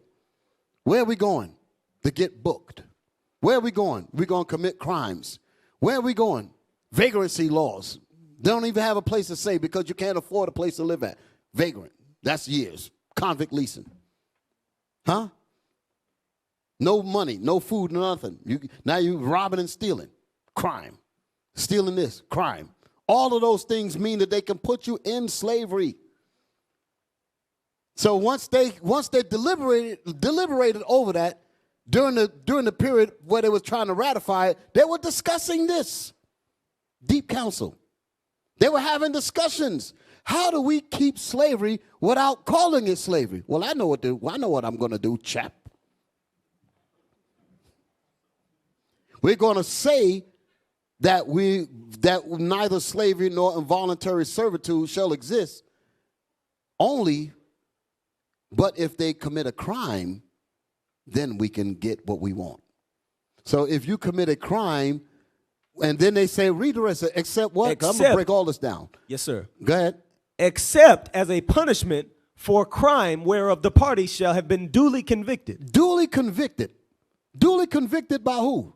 By a rigged jury that was taught all over the world that we're niggers.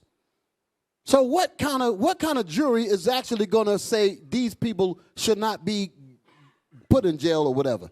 When they all been educated that we are gorillas, that we are wolf pack, that we are a menace to society. You got a jury of 12 Edomites or even black Edomites.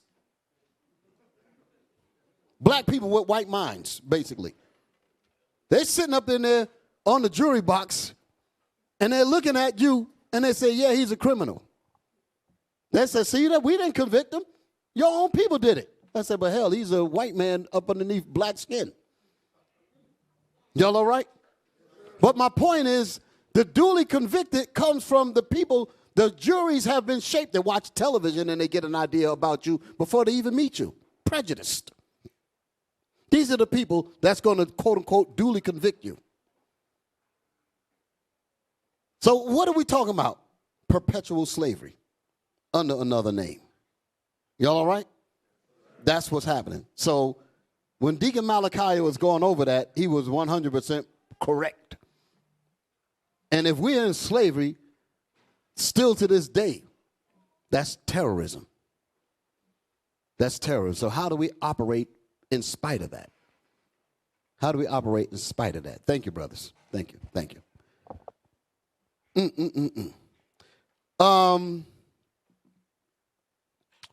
We hear of the slogan, by any means necessary, right? You hear that term before, right? I'm still dealing with my opening statement about how we say that we are conscious about our living conditions, but are we really ready to make effective change in proper organizing and being diligent and disciplined in our organizing efforts to make sure that we work together as what God said to do? Come together. Now, I haven't gotten to my troops yet. I'm going to deal with my troops down the line. Y'all all right? But how we ought to come together, how we ought to organize. We know that we should do it, but why is it that we don't do it? Because we're not quite ready to exercise that discipline. But we say that we are ready, but in reality, we're not.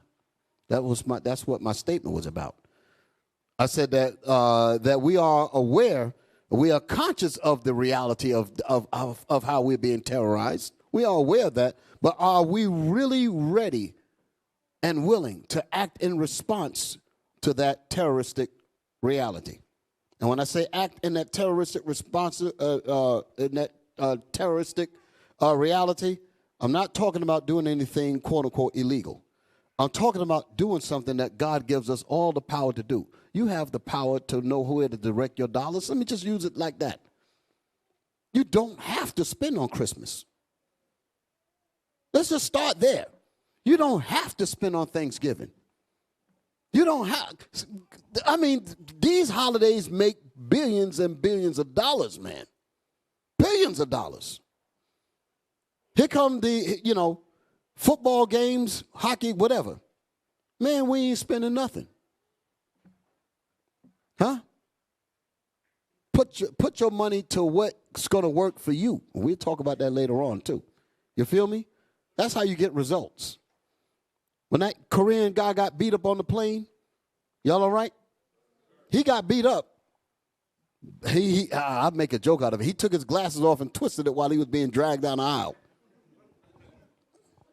And he said, make sure you film me now. Film me with my glasses all twisted so I can look like I got beat up.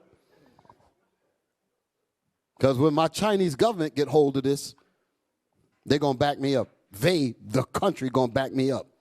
Next thing you know, what was it? What was the airline? American Airlines, one of them. Apologizing. Probably gave him first-class tickets, him and his whole family, for like 3 years or something. They ain't going to do that with us. Nigga, get off the plane.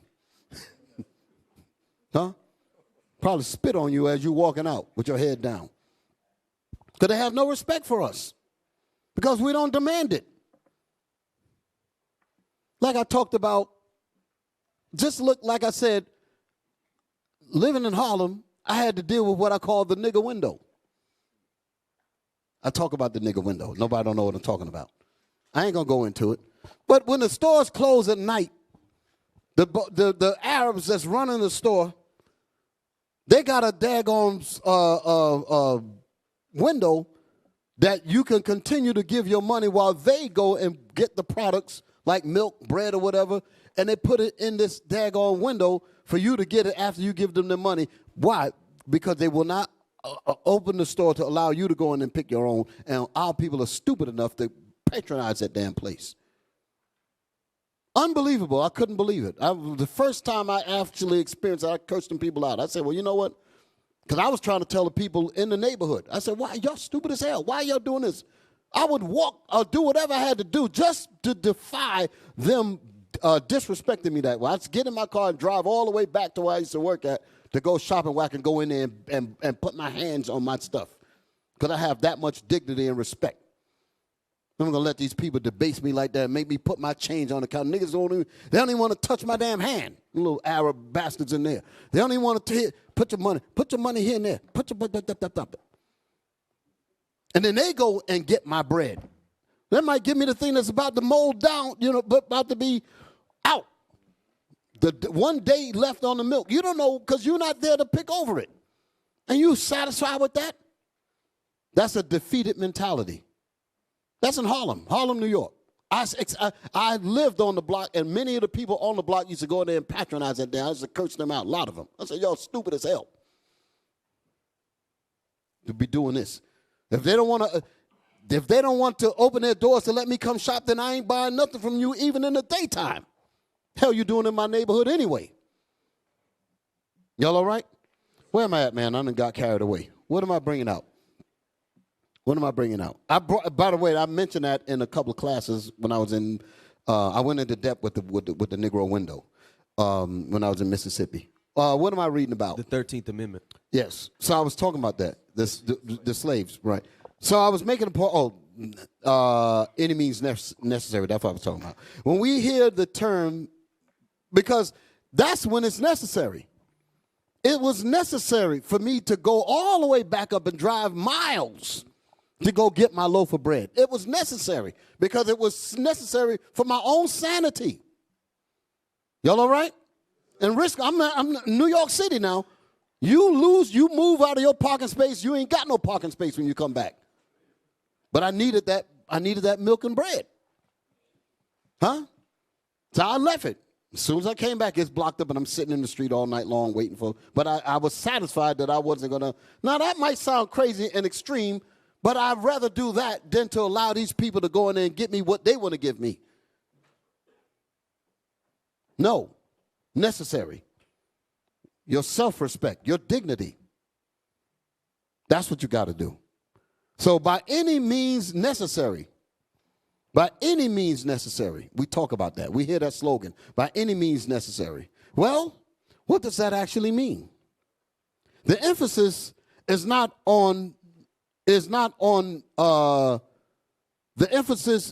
necessarily on the word means, but it's more on necessary. Yo, we all hear that slogan, right? Malcolm X. By any means necessary, right? Y'all all right? Well, if it's not necessary, then you shouldn't do it. But if it is necessary, then you must do it. And that's the point. If there's something that's, if your brother's getting killed and you don't want to see them continually to get killed the way they're getting killed, then it's necessary that we organize to offset this. Y'all feel me? It's necessary. And the means that I will use, hopefully it will be quote unquote civilized means. Somebody might consider boycotting as civil disobedience. Perhaps we'll go that route to see if it will get the results that I want to get. And if it works, then by all means we'll do that. Y'all feel me? By any means necessary. We'll try those means first.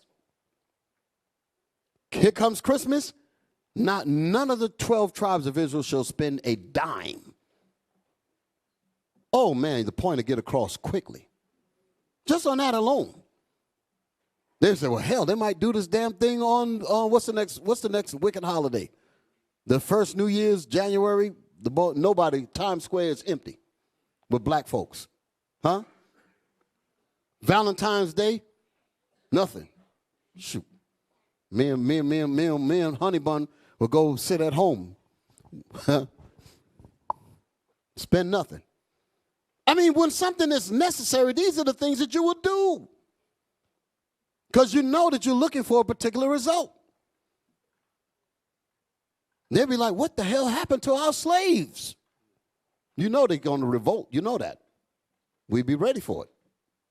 But I'd rather go through that than to allow for this continual terrorism to continue to kill our people off. And then we come together and we call ourselves protesting, rah, rah, rah. And then when the protest is over, we go right back to the same foolishness that will guarantee the next brother to be chased and hung. Because we're not serious, because it's not necessary. Y'all all right? So like I said, the emphasis is not necessarily on the word means, but rather on the word necessary. If it's necessary, then you must do it. If it's not necessary, then you shouldn't do it. If it's not necessary, then there's no need to do it. But if it's necessary, you must do it. It was necessary for me to drive all the miles to go get what I needed to get. It was necessary for me to do that. And that's the point. Y'all all right? My video, Earl Grant. What time is it? Earl Grant. Now, I want to talk about something because I'm going to read something out of a book.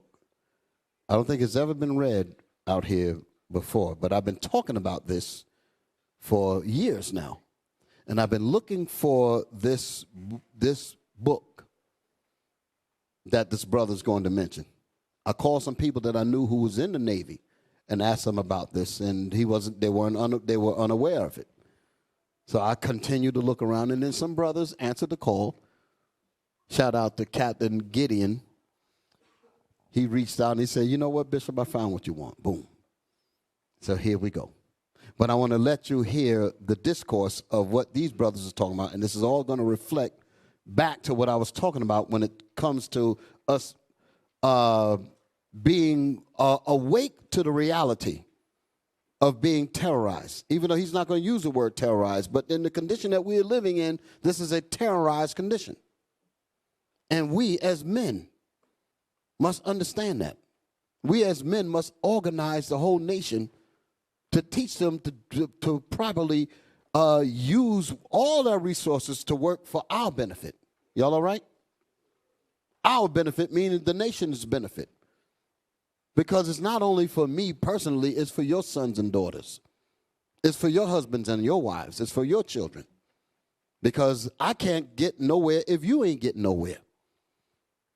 Our status don't go nowhere if your status don't go nowhere. I can't even believe I'm even saying that because I don't consider myself any different from the rest of my brothers or the rest of my sisters. That's not even the way I even think.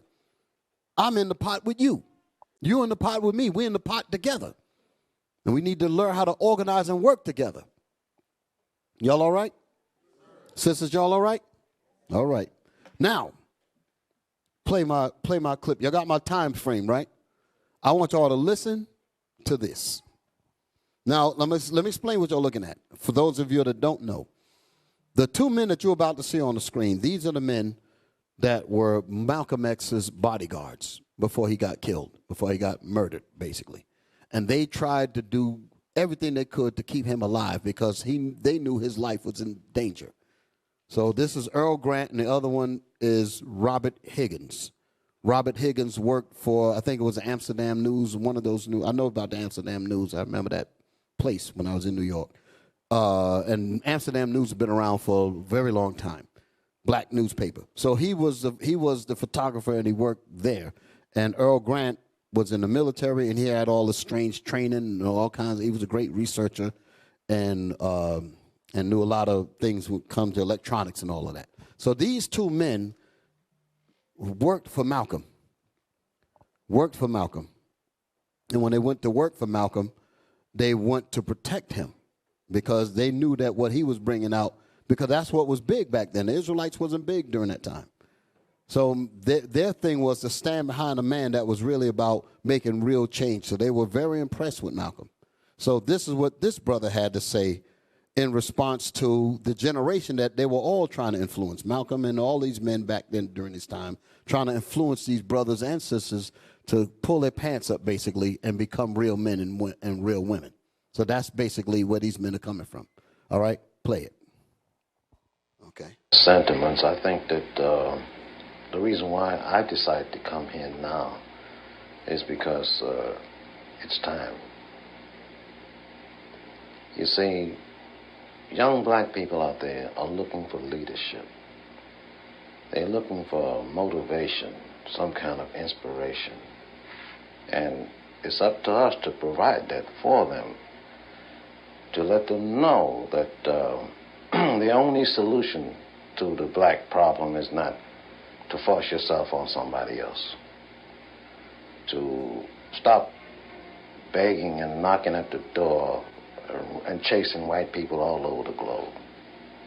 It's time to stop and reassess your own values as a human being, and to set proper goals, to learn organization, to learn research techniques, to look at organizations, to organize to solve your own problems. Is there some way in which, in understanding his life and death, it'll be of help to us today?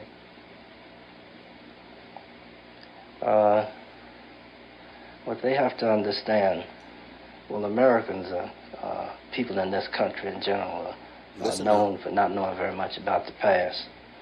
They have to understand, especially this young generation, that a lot of these people with their MBAs and their sports cars and their corporate vice presidents. Pause it. Did you hear what he's saying?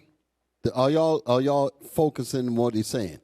He said, with our people in his time, he said they're focused on their MBAs, their sports cars, and then this and that, and they think they've made it. Y'all hearing? Y'all listening? Go on. Is they have to know that they're not there just because of the way they wear their clothes or the way they part their hair. That somebody paved the way for them to get there, and that they owe some debts, and that they have a responsibility to history to do something else other than just check cashers. Pause it. Our people got to become more elevated than just simply being check cashers every week. We need to understand that whatever progress, that's the reason why you won't hear me speak evil of the leaders before us. I'm talking about civil rights leaders and all of that. You understand? Because a lot of times, they didn't have they didn't know this Bible. And they, with what the little that they had enough serious conviction to put their lives on the line. You will not hear me speak evil about those kinds of men or any of those kind of people. Not at all. You understand? So we need to understand that the Lord puts people in places for a reason. And, like Martin Luther King broke down a lot of doors so that this truth can be taught on the streets like that. A lot of this stuff goes over people's head. But we need to understand that we're not an island by ourselves. We stand on the shoulders of our brothers, on the shoulders of our sisters. Y'all feel me? Y'all understand what I'm saying? So by me saying this, we need to have enough respect and pay attention to history. Pay attention to the people that helped pave the way, as we would say. That's what he's bringing up. And we have gotten comfortable with not paying attention to any of that. A lot of Israelite groups fit in this category. Wicked as hell. Wicked as hell. Go ahead. Play on. Every week. They have a role to play. They have a people to serve. And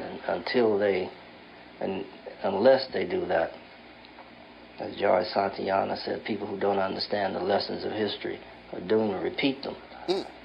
And there were a group of people in Europe a few years ago who thought they were just other Germans. They thought they were super Germans. Unfortunately for them, that wasn't so. And you've got a lot of people. The point is coming.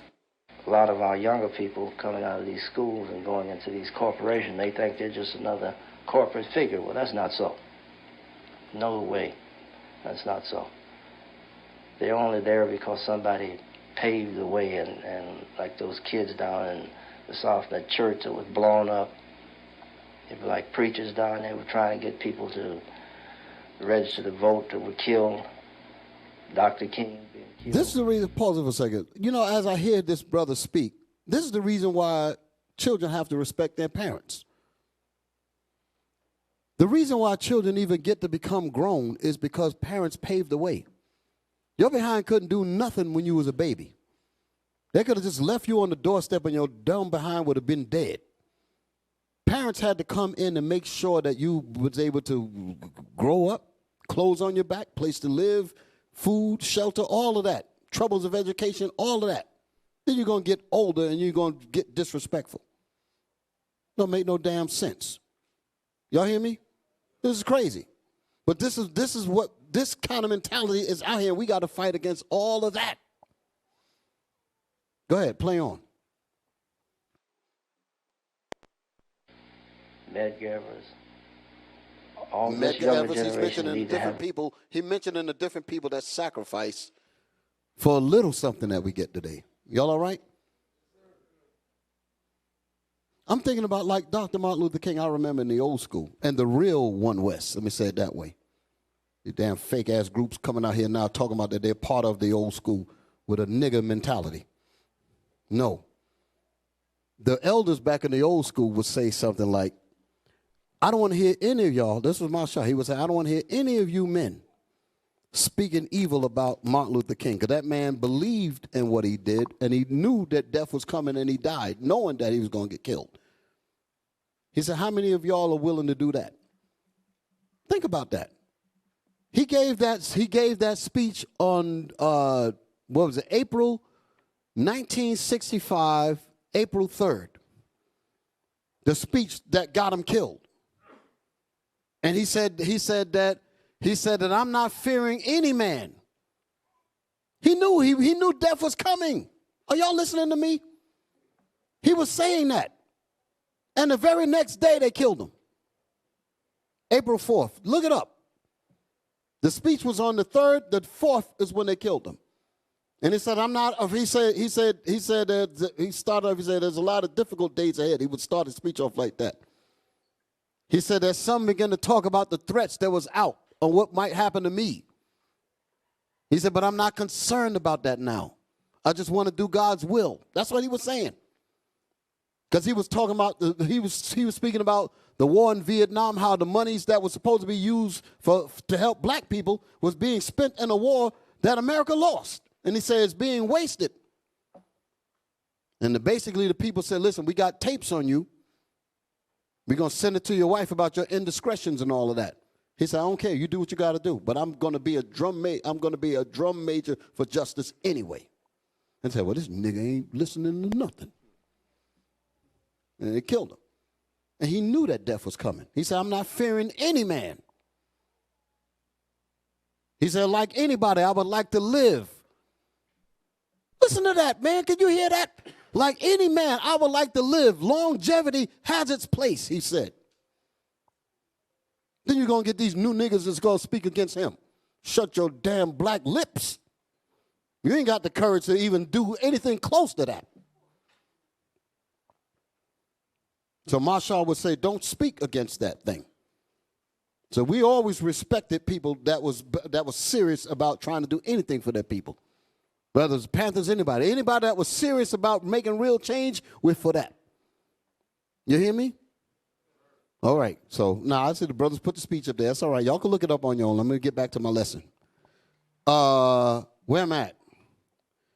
What was I saying? Oh, the video. Come back to the video. Listen up, because I'm about to get to my points. Eliakim, you ready? We're going to do some reading now. Play on. Listen. So everybody's with me in terms of what this brother is saying, right? Earl Grant?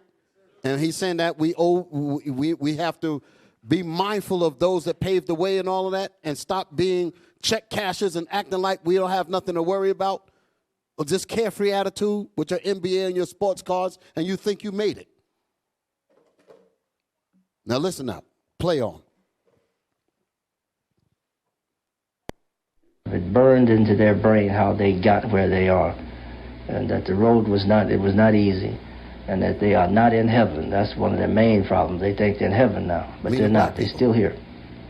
They got a long ways to go, and there's this book entitled The Choice. There's an article in there where he talks about a study in 1970 by the U.S. Navy. What would be the attitude of white people in this country if black folks were beginning to be systematically suppressed like the Jews in Germany? And the study pointed out that most white people wouldn't care. Damn. I mean, that's a horrifying thought for me. I mean, really, really disturbing that anybody would even think to conduct a study like that in this country is scary. But that was the conclusion of it. If they started rounding up black folks and started making them disappear from the city, most people wouldn't care. They wouldn't care. That's what the study said, that they wouldn't care. Stop. There you go. All praises. The brother played it just the way I needed it to cut. He said for anyone to even conduct a study like that, think about what would make you even look back at a people and say, you know what, I wonder if we did a study.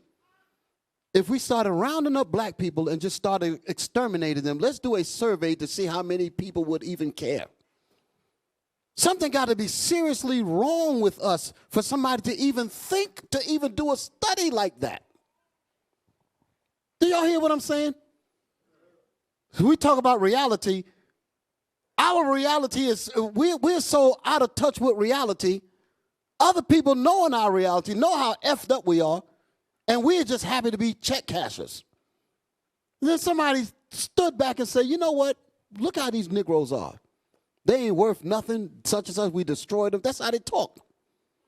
They ain't worth anything. We can shoot them down, rape them, lynch them, do all kind of stuff, and they still love us. These people just ain't worth. That's their conversations about us, and we acting like we don't care. And then somebody said, well, you know what? Let's do a study. Let's take a survey and ask, who would even care if these people got wiped off? And most people wouldn't even care. That's what the study said. Now, when I heard him say this on the video, I said, I got to find that. I thought it was an article. I went for like years chasing this information, trying to find out what was the source of this statement. I found it. It's in the book called The Choice. Y'all all right? We're about to read it. Come on, like him. Now, let's open up the pages, put it on the book. This is where he got it from. Show that. This is the book. The Choice. Captain Gideon, he heard me ask about it, and he went and found it. He said, you know what? I got 2 of them. Compliments. Here you go, Bishop. Boom. So here we go. Y'all all right? This is the book that the brother was talking about. Listen to what's in this book. Now, why am I bringing this out? Because it shows you the sentiments of how your enemies feel about you, about us. Give me Micah 4 and, is it Micah 4 and 11? 4 and 10. Remember, 4 and 10 and 11. I need both of those. 4 and 10. Micah chapter 4, verse 10. Throw the scripture in, and then we're going to do some reading. The book of Micah. How much? Hey, keep me up with the time. I know I can go to what? 5:30? That's my cutoff? Okay, I'm going to make sure that's yes, I got to do a part 2. Y'all all right? I got too much information here. But it's all right. We're going to be good. Come on. Micah chapter 4, verse 10. And I'm looking to do part 2 next week. I'm going to work something out with other bishops and see what's up. But I do want to get more into this thing, Lord willing. Come on. Micah chapter 4, verse 10. Yes. Be in pain and labor to bring forth. This is what we have to do, come to the reality. It's going to take some pain for us to come out of the comfort zone of stupidity. It's going to take some pain to face reality and accept reality, to understand that we are in our enemy's land, that we are a terrorized people, that we must pay attention to our surroundings. We must pay attention to our nation. We must organize because we have many nations that hate us. Read. O daughter of Zion, The 12 tribes of Israel. Read on. like a woman in travail. That's how much pain we got to be in, like a woman that's having a baby. So this is not going to be a comfort zone. It's going to take some real work to work this organization, this organizing. Go ahead. For now shalt thou go forth out of the city, and thou shalt dwell in the field. Read. And thou shalt go even to Babylon. There shalt thou be delivered. So we're going to be delivered. We were not delivered out of ancient Babylon. So let's talk about where we're at now. We were not delivered out of ancient Babylon. We went into captivity under Persia. So that when we get delivered out of this Babylon, we ain't going into no more captivity ever again. So this is what it's talking about. We shall go to Babylon and be delivered. Read. There the Lord shall redeem thee from the hand of thine enemies. And you see that? There the Lord will redeem us from the hand of our enemies and all that hate us. Go ahead. Now also many nations are gathered against thee. Now, so right after that, the Lord wants to let us know what is our relationship to the people that's around us. And this is something that we need to really remember. Oftentimes we come up in this society not knowing who we are.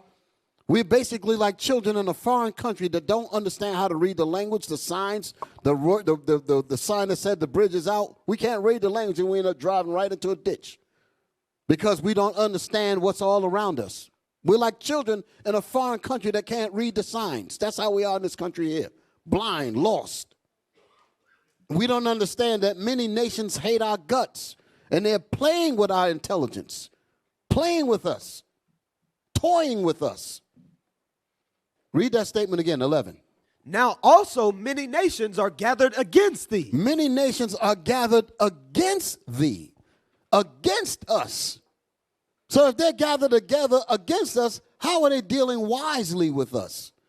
By causing us to think that we are their friends and they're our friends. Don't worry, here's your MBA, here's your sports car, here's your corporate keys, Kappa, all that. Kappa, Phi Sigma, all that. You think you rolling somewhere. You think you in bed with them. You think you rolling with them, and they hate all our guts. If they hate your children, they hate you. If they hate your father, they hate you. How in the world, here they go talk about something, I love the black woman, but you hate her father that produced her. What kind of foolishness is that? No. If you hate one member of my nation, you hate my whole nation because I come from my nation. So that's what's happening. So many nations are gathered together against thee. So we don't understand our relationship to the people around us. We don't understand what we really mean to them. So when I was making a point going back to the book, when the nations was asked the survey, how do you feel if we was to round all of them and they put emphasis on them? I'm saying that. Put emphasis on them. If we rounded them all up and exterminated them, how many of y'all would feel bad about it? And people barely shrugged their shoulders. Like we don't even care. And the brother said, just for them to even think to even do a study like that shows you how low down we are. Shows you where we are in terms of the scale of respect for the other nations, the way we deal with each other. Look how we deal with each other. We will attack each other, but won't even think to break breath against a real enemy. Cowards. We won't even think to do anything against anybody else, but when it comes to us, we will slaughter each other like it's absolutely nothing. Think about that. That's how we are. And the nations just watch us. Like I just say often, black man will be walking in Harlem. He get out of a cab, he's lost. Nobody's trying to help him or nothing. Next thing they're trying to rob him. Sometimes they try to rob him. Say, that nigga don't look like he from here. Run them pockets, G. Y'all all right? Rob him or whatever. Let a white man get out of a taxi cab and looking all lost and he don't know nothing. Here come black men and black women. You need help, sir? You need help? You need help? Let me help you. I've seen this. I've seen this with my own damn black eyes. I've seen this. That's because he's valuable. You niggas ain't nothing. That's how we deal with each other. But when the nations refer to us, they refer to us as if we're nothing. And we don't understand that relationship. Y'all all right? So that's why that study came up. Nobody cares about this nation of Israel. That's the reason why it says, "O nation not desired." It means just that. We're not desired. But we need to accept that reality and not to feel bad about it, because being not desired by your enemies is nothing. But I'm desired by God.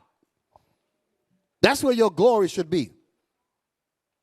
I don't know. I don't want to be glorified by God. I want to be glorified by the white man and the nations. You stupid. I want to be glorified and relished and loved by God. You hear me? That's where I get my happiness from. You worrying about being loved by your enemies. Are you crazy? No. So the choice was the book, and the article that's in here was dealing with, look at the subtitle. Hey, jump down. Look at this here. The choice. The issue of black survival in America. Of black survival in America by Samuel F. Yecht. And what does it say? Go ahead. The black man is obsolete in today's white America. Damn. The black man is obsolete. That's what that study was about. Obsolete meaning of no use. Like I said, the white man said that you are obsolete farm machinery. That's how they feel about us. If we're not working for their benefit, we have no use for them. That's how they think. But we will take what they think about us and we will internalize that, and we will start to feel bad because of what they said. And you're crazy as hell if you think that way. The Lord said that you are better than everybody on the planet, but that's not good enough for you. You don't recognize where the source, where the information is at. The Most High said, "For thou art a holy people unto me." That's what he said. He said, "And I have set you above everybody." That's what the Lord said. He said that. And it's in the greatest book ever. And it's got your history in it, and you know nothing about it because you got your head up the anus of the white folks. Worrying about a sports car and an NBA and think that's what it's all about. Meanwhile, your whole nation is hated. And this is the way they think. Even to this day, what's written in this book, the book was written in the 70s. The same issue still exists today. Rasheem Carter was just killed just a few months ago. Murdered a few months ago. What kind of hatred did it take to separate a man's spine out of his back? Well, his mother is still, it's like the fourth set of remains that she's finding on her son. That's reopening her wounds every time she hears this. The first set of remains, her wounds is reopened again. Then some time passed, then they find another set of remains. The same, it's like ripping the Band-Aid off, and it's the pain is right back again. This is the fourth damn time. And she still can't get no damn answers. For you to do, they don't do that to anybody else. They do that to us because they deem us as nothing. That's the reality. So when are we going to deal with each other like we're something? What happened to my brother Rasheem could have happened to me, because that is me. What happened to my sister Sandra Bland, that's me. What happened to Emmett Till, that's me. What happened to Felio Castillo, that's me. What happened to Anthony Bias, that's me. That's how you got to feel. That's how you got to be. Whenever we get to do that, then stuff like this here will change. They say, well, these people really do respect themselves. But that's not the mentality of what we're dealing with today. And that's the reason why this article was written in this book. And that's the reason why the reality persists the way it persists. Let's go inside the book. The black man is obsolete in America. Wow.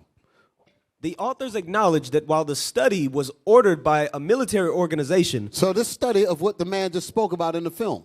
Listen good.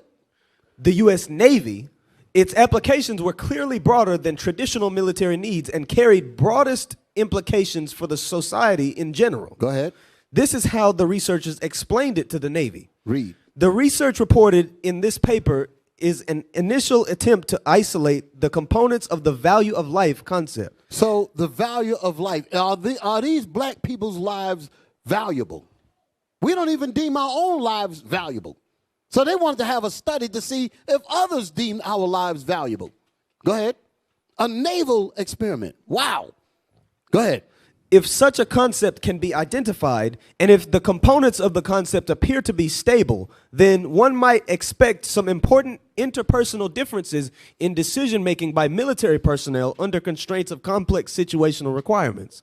However, value of life is not only relevant to military settings. Several writers have in the last months and years been concerned with life and death. Point where is that? Okay, read it again.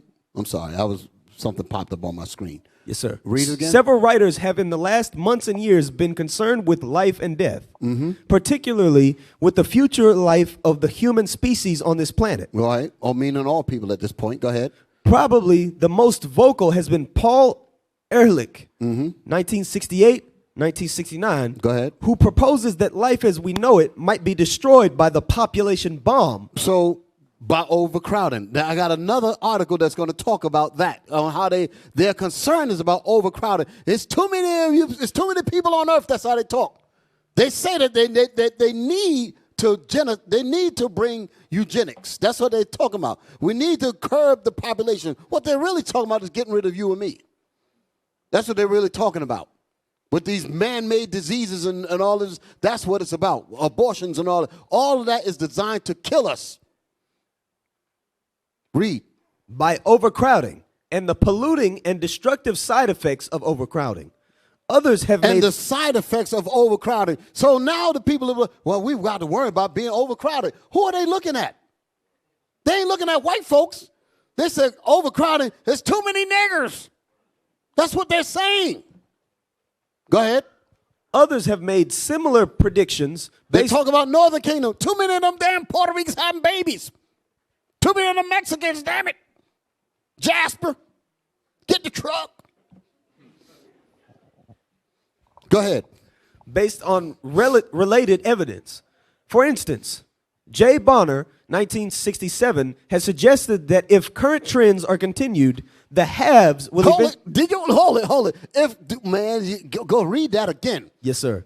For instance, J. Bonner, 1967. So, for instance, in terms of everything that we're reading, here's an example of what he means. He said, for instance, what? J. Bonner, 1967, has suggested that if current trends are continued, that if current trends meaning of babies being born, listen good. If they continue unabated, that's literally the language. Pause it right there. Go to my other article.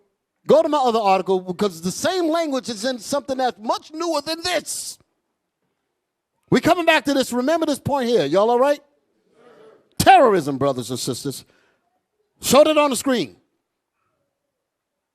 Time. Special issue. Hold it. Slow down. Yes, sir. Time magazine. This is not comic books. Y'all all right? Everybody reads Time. Can y'all dig it? I had this magazine since 1992. Y'all all right? There's an article in here that talks about what we just read in the book. So, but the special issue, Time magazine beyond the year 2000. What to expect at the bottom part. What to expect in the new millennium. Now, let's go inside the magazine and let's see what it says. We're going back to my article now. Page before that, not this, the page, that one right there. Look at the name of the article. Look at the name of the article. Too many people. Are they talking about white folks? No. They're talking about you and me. Too many people. I can imagine black people are feeling real sad right now. The white man don't want us. Because some of us got fantasies on just being in love with him. Read that. Zoom in. I'll just read that talk. Cause I ain't going to read all this just yet. Because I'm going back to my other part. But because we're coming back to this here. Listen to what it says here. Because this is exactly what we just read. And this was in 1992. The other article was in the 60s. What did it say? Too many people. If the environment is already threatened by what? By overpopulation. By overpopulation. How in the hell is it threatened by overpopulation? Because what we read in Exodus, what did it say? They might, go back to Exodus. Exodus chapter 1. You didn't read the verse was before the one you just read. Yes, sir. The verse 9. Verse. Listen. Exodus chapter 1, verse 9. And he said unto his people, behold, the people of the children of Israel are more and mightier than we. Are y'all hearing this? Go ahead. Come on.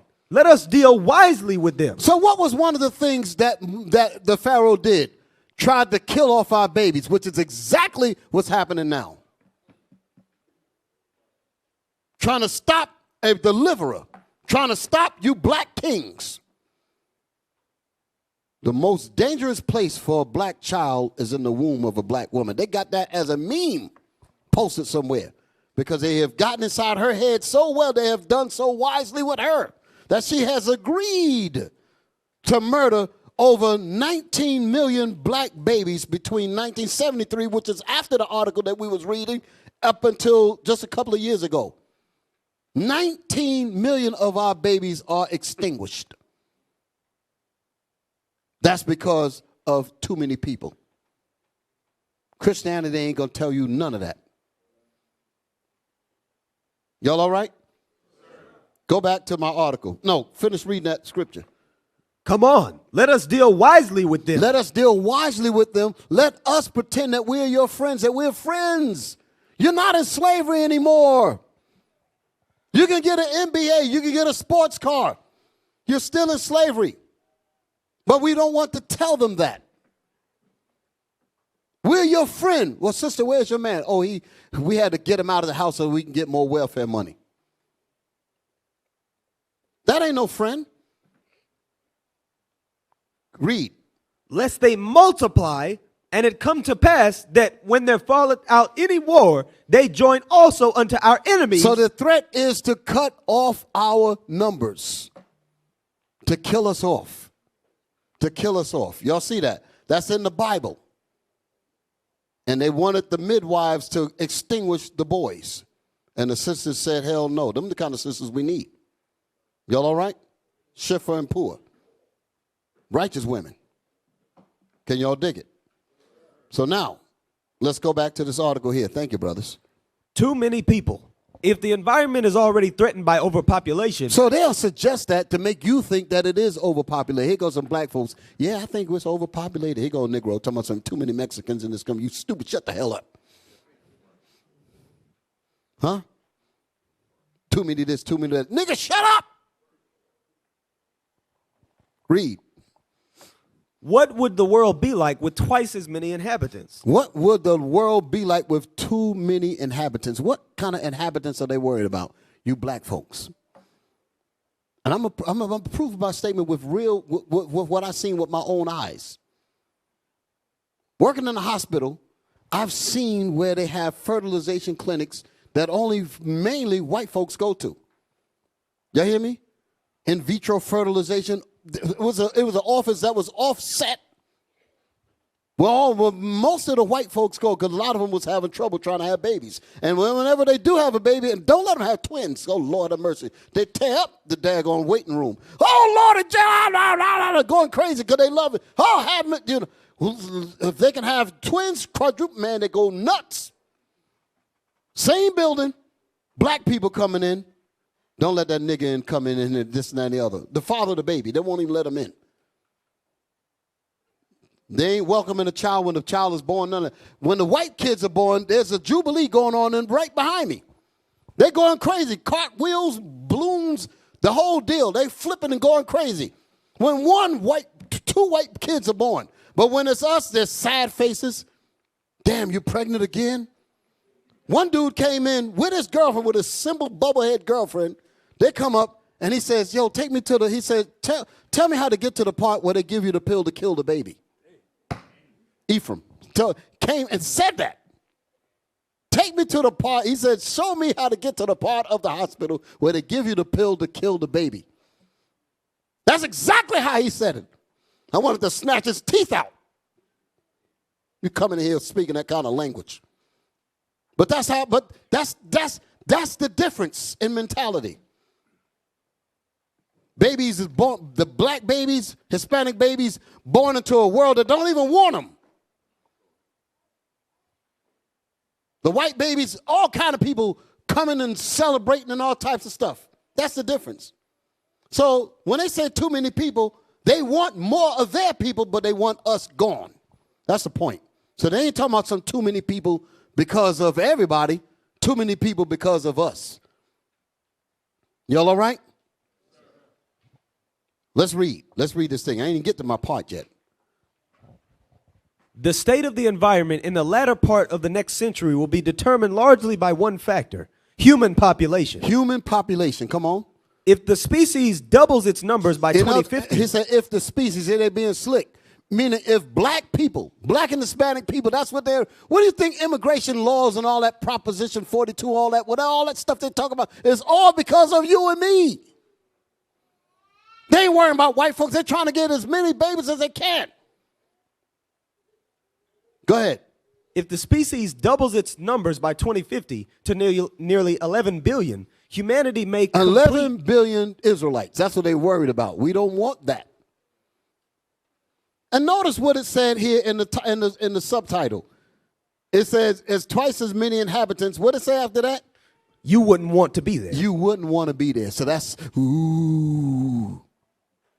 So that means everybody got on their mind, we have to find ways to reduce population. What was that white dude, what's his name, Bill Gates? Bill Gates. He talked about that right there in the open.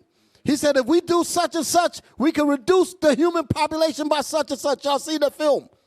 What you think he was? He was not talking about his own people. He was talking about you and me. Terrorism. Terrorism. Read. Such unabated expansion. This is the part that I want to get to that parallels what we were just reading. Such what? Such unabated expansion in our Such numbers. unabated expansion. In other words, no eugenics. Let's put the right words on it. Without eugenics, we risk this. Unabated expansion, meaning unabated meaning we let the expansion continue. The expansion meaning you having babies. So we don't want to unabate that. We want to stop that. Unabated means to leave it alone. Let them continue having babies. He said if we continue to let them go unabated and their expansion continue, our numbers would continue to soak up the world's capital and what it say? Prevent the poorer nations from making the necessary investments. Prevent the poorer nations. See, that's lies. Like they really care about the poor nations. If you really care about the poor nation, all you got to do is get out of there. Just get out of there. But that's not what it's about. It's all slick talk. Y'all all right? But the objective is to kill off the people. That's what they say. If we continue to allow the expansions to continue, we would not want to be there with twice as many inhabitants. They're talking about you and me. So the question has always been about bringing your numbers down, down, down, just like Pharaoh. Because this is a new Pharaoh. This is Time magazine. Y'all all right? Now let's go back to the other one. Finish reading that thing there. I'm sorry. Finish reading that because I had to cut it off. Such unabated expansion in our numbers would continue to soak up the world's capital and prevent the poorer nations from making the necessary investments in technological development that might deter continued population growth. So they have a challenge. They said, well, how could we do this? Jump down to the highlighted part because my time is running out. Jump down to where I got the green part. Listen good. Watch this here. The only event in which the earth would achieve zero population growth or even shrinkage would be some environmental or social catastrophe. What do you think that means? COVID-19. There you go. All them damn diseases. That's what it's talking about. So they came up with that. So this right here is the fruition of what we was reading in that other book. Go back to that other book. Terrorism. Go back to the other book. Plandemics. That's right. Plandemics. Let's go back to where we was reading. That same point that we was holding, like him. Yes, sir. I'm gonna make my point just so it will make sense when I do my part too. Found the part that I was at. Yes, sir. Probably the most vocal has been Paul Ehrlich, 1968-1969, who proposes that life as we know it might be destroyed by the population bomb by overcrowding. In other words, unabated expansion, population bomb, baby boom. Meaning of us. Go ahead. And the polluting and destructive side effects of overcrowding. And the destructive side effects of too many Israelites. Let's put the right words in there. Go ahead. Others have made similar predictions based on related evidence. For instance, J. Bonner, 1967, has suggested that if current trends are continued, the haves will eventually exterminate the have-nots. The haves, they said what? Whoa, the what? The haves will eventually exterminate the have-nots. Go ahead. So that the haves can benefit even more. H.J. Muller, 1970, points out a number of effects of overdevelopment in the nations of the haves that will destroy the good life, acceptable human values, and human nature as we now know it. Go to the next page. He suggested, I see, Yes, read sir. this.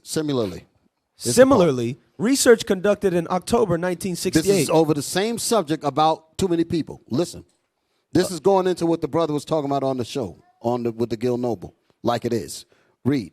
Similarly, research conducted in October 1968, consisting of 1,176 interviews with a representative national sample of adult Americans. So 1,176 interviews. Go ahead. Revealed that only 18% of the American public would protest, even nonviolently. So wait a minute. 18% of all of the American people that they interviewed would only protest now. In other words, just yell. They wouldn't even throw a chair or nothing. They would just yell. Please don't exterminate them. That's it. 18%. When the Bible says that we are not desired, it means that. So that's the more reason for us to come together. Read. Revealed that only 18% of the American public would protest, even nonviolently, mass repression of American blacks. Did you see that? They wouldn't even give a damn if we was massively repressed. Did y'all see that? Go ahead. An even smaller number, only 9%, would resist with necessary violence the official mass repression of black Americans. Official mass repression, meaning if it was straight up slavery, genocide, and if they just went out to wipe us out with tanks and all that, only 9% might do something. Y'all see this here? This is what the brother was talking about. He said, with this kind of information out here, how in the world could we be acting like this reality is not around us? When we experience hatred incidents month after month, Rasheem Carter one day, George Floyd the next day, Sandra Bland another day, what the hell is wrong with us? We're in a damn stupor. We're in a stupor. So there's more here. I'm going to bring this out next week, Lord willing. I'm going to come back to this. I got to get my scripture of what this whole class was about. Give me, because I'm going to go back through all of this again, but I want to read the scripture to illuminate the title of the class. Micah chapter 5. Yes, sir. Micah chapter 5. You probably already knew where I was going, right? Micah chapter 5, because the Bible says for us to come together like we read, but even in our coming together, like Zephaniah 2:1 said, that's not deeper than gathering ourselves in troops. Troops represent departments. Troops represent groups. Troops represent battalions, where we organize the different spheres among us. Because all of these different offices, all of these different entities among us, they all work together for the common collective of the whole nation that is not desired. So we need to learn how to organize. I'm saying this because I know my time is running out. I'm saying I'm speeding it up, but this is what I actually want to go through piece by piece, which I'm going to do next week, Lord willing. Y'all all right? But I'm explaining the difference between just us merely gathering together and then gathering together in troops. Let's read. Give me my definitions of the troops. I put them up there. Troops definition. Okay. I want y'all to pay attention to what we're looking at. Come on. Soldiers, armed forces, service personnel, fighting men or women. So these are all elements of what is known as a troop. So these are different factions of a group that you can call a troop. Y'all understand that? Okay, give me my next slide. Is there something at the bottom? Okay, give me my next slide. Cavalry. Go ahead, read that. Cavalry. Zoom in so that people can see. A cavalry is a group of soldiers who Cavalry is a group of soldiers. Go ahead. who fight on horses. Go ahead. Cavalry can also refer to any military unit that is quick and mobile. I want y'all to remember the words like unit, military unit, that is quick and mobile. And it's using the word cavalry here, right? Give me my next, what's down there? Move down, let me see, anything? All right, give me my next one. I'm rushing through this. I didn't really want to rush. Okay, here we are again looking at the word troop, correct? That's what we're looking up. Yes, sir. Okay. Go ahead. Now, listen to this here. Noun. Trained to fight on horseback. Okay. Look at that squadron. Types of troops. Cavalry. This is cavalry. You're right. Number 2, a highly mobile army unit. All of this falls within a troop. A cavalry unit consisting of 2 or more troops and headquarters and supporting arms. So this is letting you know that organization, it takes organization to set this up. So it's more than us just merely being gathered together. You got to be gathered together and organized and know how the different entities and the different departments and the different talents and the different parts of the engine of the nation of Israel work collectively to make the whole engine, make the whole car move forward. Y'all understand what I'm saying? So what I wanted to explain, I'm about to close it up. What I wanted to expound on was to not only show that we need to come together as a people, but we need to understand how to appreciate each other's gifts, how to appreciate each other's talents, how to know how to work together, and learn to find our tangent points to each other. If I'm in one particular talent and another brother or sister's in another talent, I want to know where we can connect that. So because all of us connected at our tangent points of our gifts mobilizes the whole nation. That's how this country works. This country has done that in reverse to us. They have an educational system that's different from a judicial system, that's different from an economic system, that's different from what? Some other systems. Let me just name some. I'm just making these points.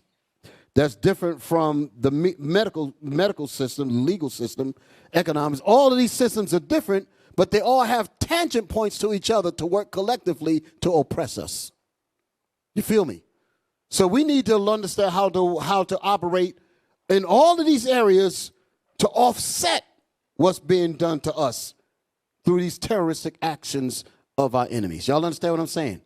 So we have to, not only do we need to gather together, but we need to learn how to organize when we do come together, to learn how to set things in place so that we can know how to all move, or know how to move to offset the terroristic actions against us. That's why I said that we are to gather in troops in defiance of the terrorism. We have to defy the terrorist actions that are set to destroy us. But we first need to understand that reality. Y'all all right? All right. Now, give me there's a couple of videos real quick. Just little short ones. Give me, I got to save all of the other ones for next week. Give me the one where you see Captain Gedaliah. Could you bring that one up? Did you want to read Micah 5? Did we read it? No, sir. Oh, Lord have mercy. Read it. Thank you. Micah. I need you, man. Yes, sir. Micah chapter 5, verse 1. Mm-hmm. Now gather thyself in troops, O daughter of troops. Go ahead. He hath laid siege against us. They shall smite the judge of Israel with a rod upon the cheek. That's what they did to us. Come on. But thou, Bethlehem, Ephratah, though thou be little among the thousands. Though we be little among the thousands around our enemies. That's us now. We feeling all low and all that. Go ahead. Though thou be little among the thousands of Judah, yet out of thee, out of thee shall he come forth unto me. Out of thee shall come forth Christ. I had a whole way of breaking all of this down. I'm just rushing through it now, but when I go over it next week, I'm going to go deeper into it. Read that statement again. Where you at? Out of thee? Micah chapter 5, verse 2. But thou, Bethlehem Ephratah, though thou be little among the thousands of Judah, yet out of thee shall he come forth unto me that is to be ruler in Israel. That's Christ. Go ahead. Whose goings forth have been from of old, from everlasting. Therefore will he give them up until the time that she which travaileth hath brought forth. So that's what's talking about when we were being persecuted, when Christ was to be born, and how the Romans have persecuted Israel to keep us from having Christ. That's Revelation, the 12th chapter. Okay.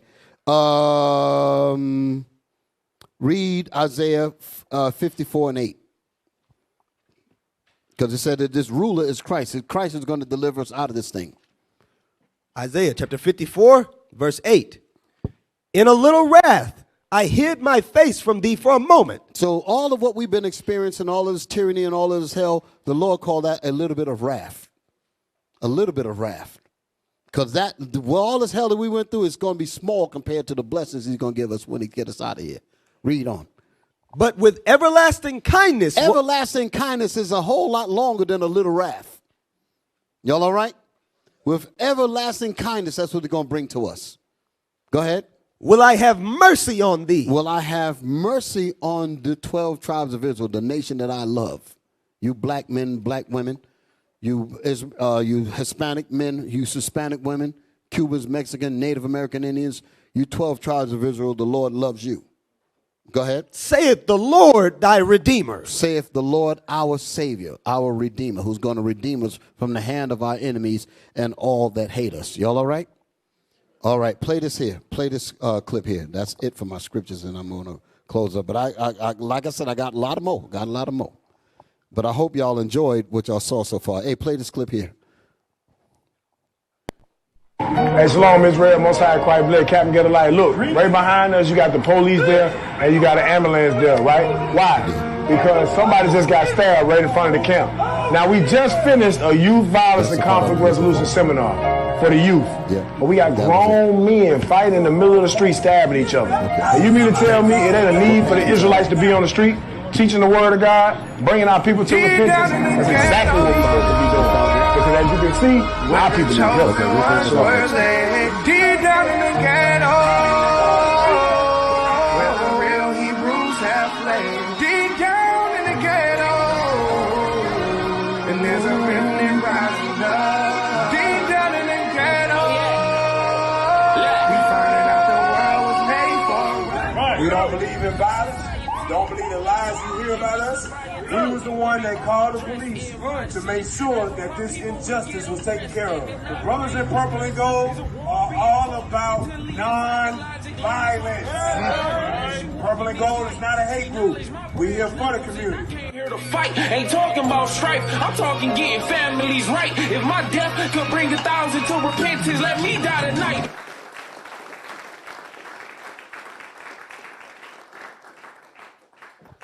Okay, brothers and sisters, I hope y'all got a lot out of that class. We didn't get fully into it.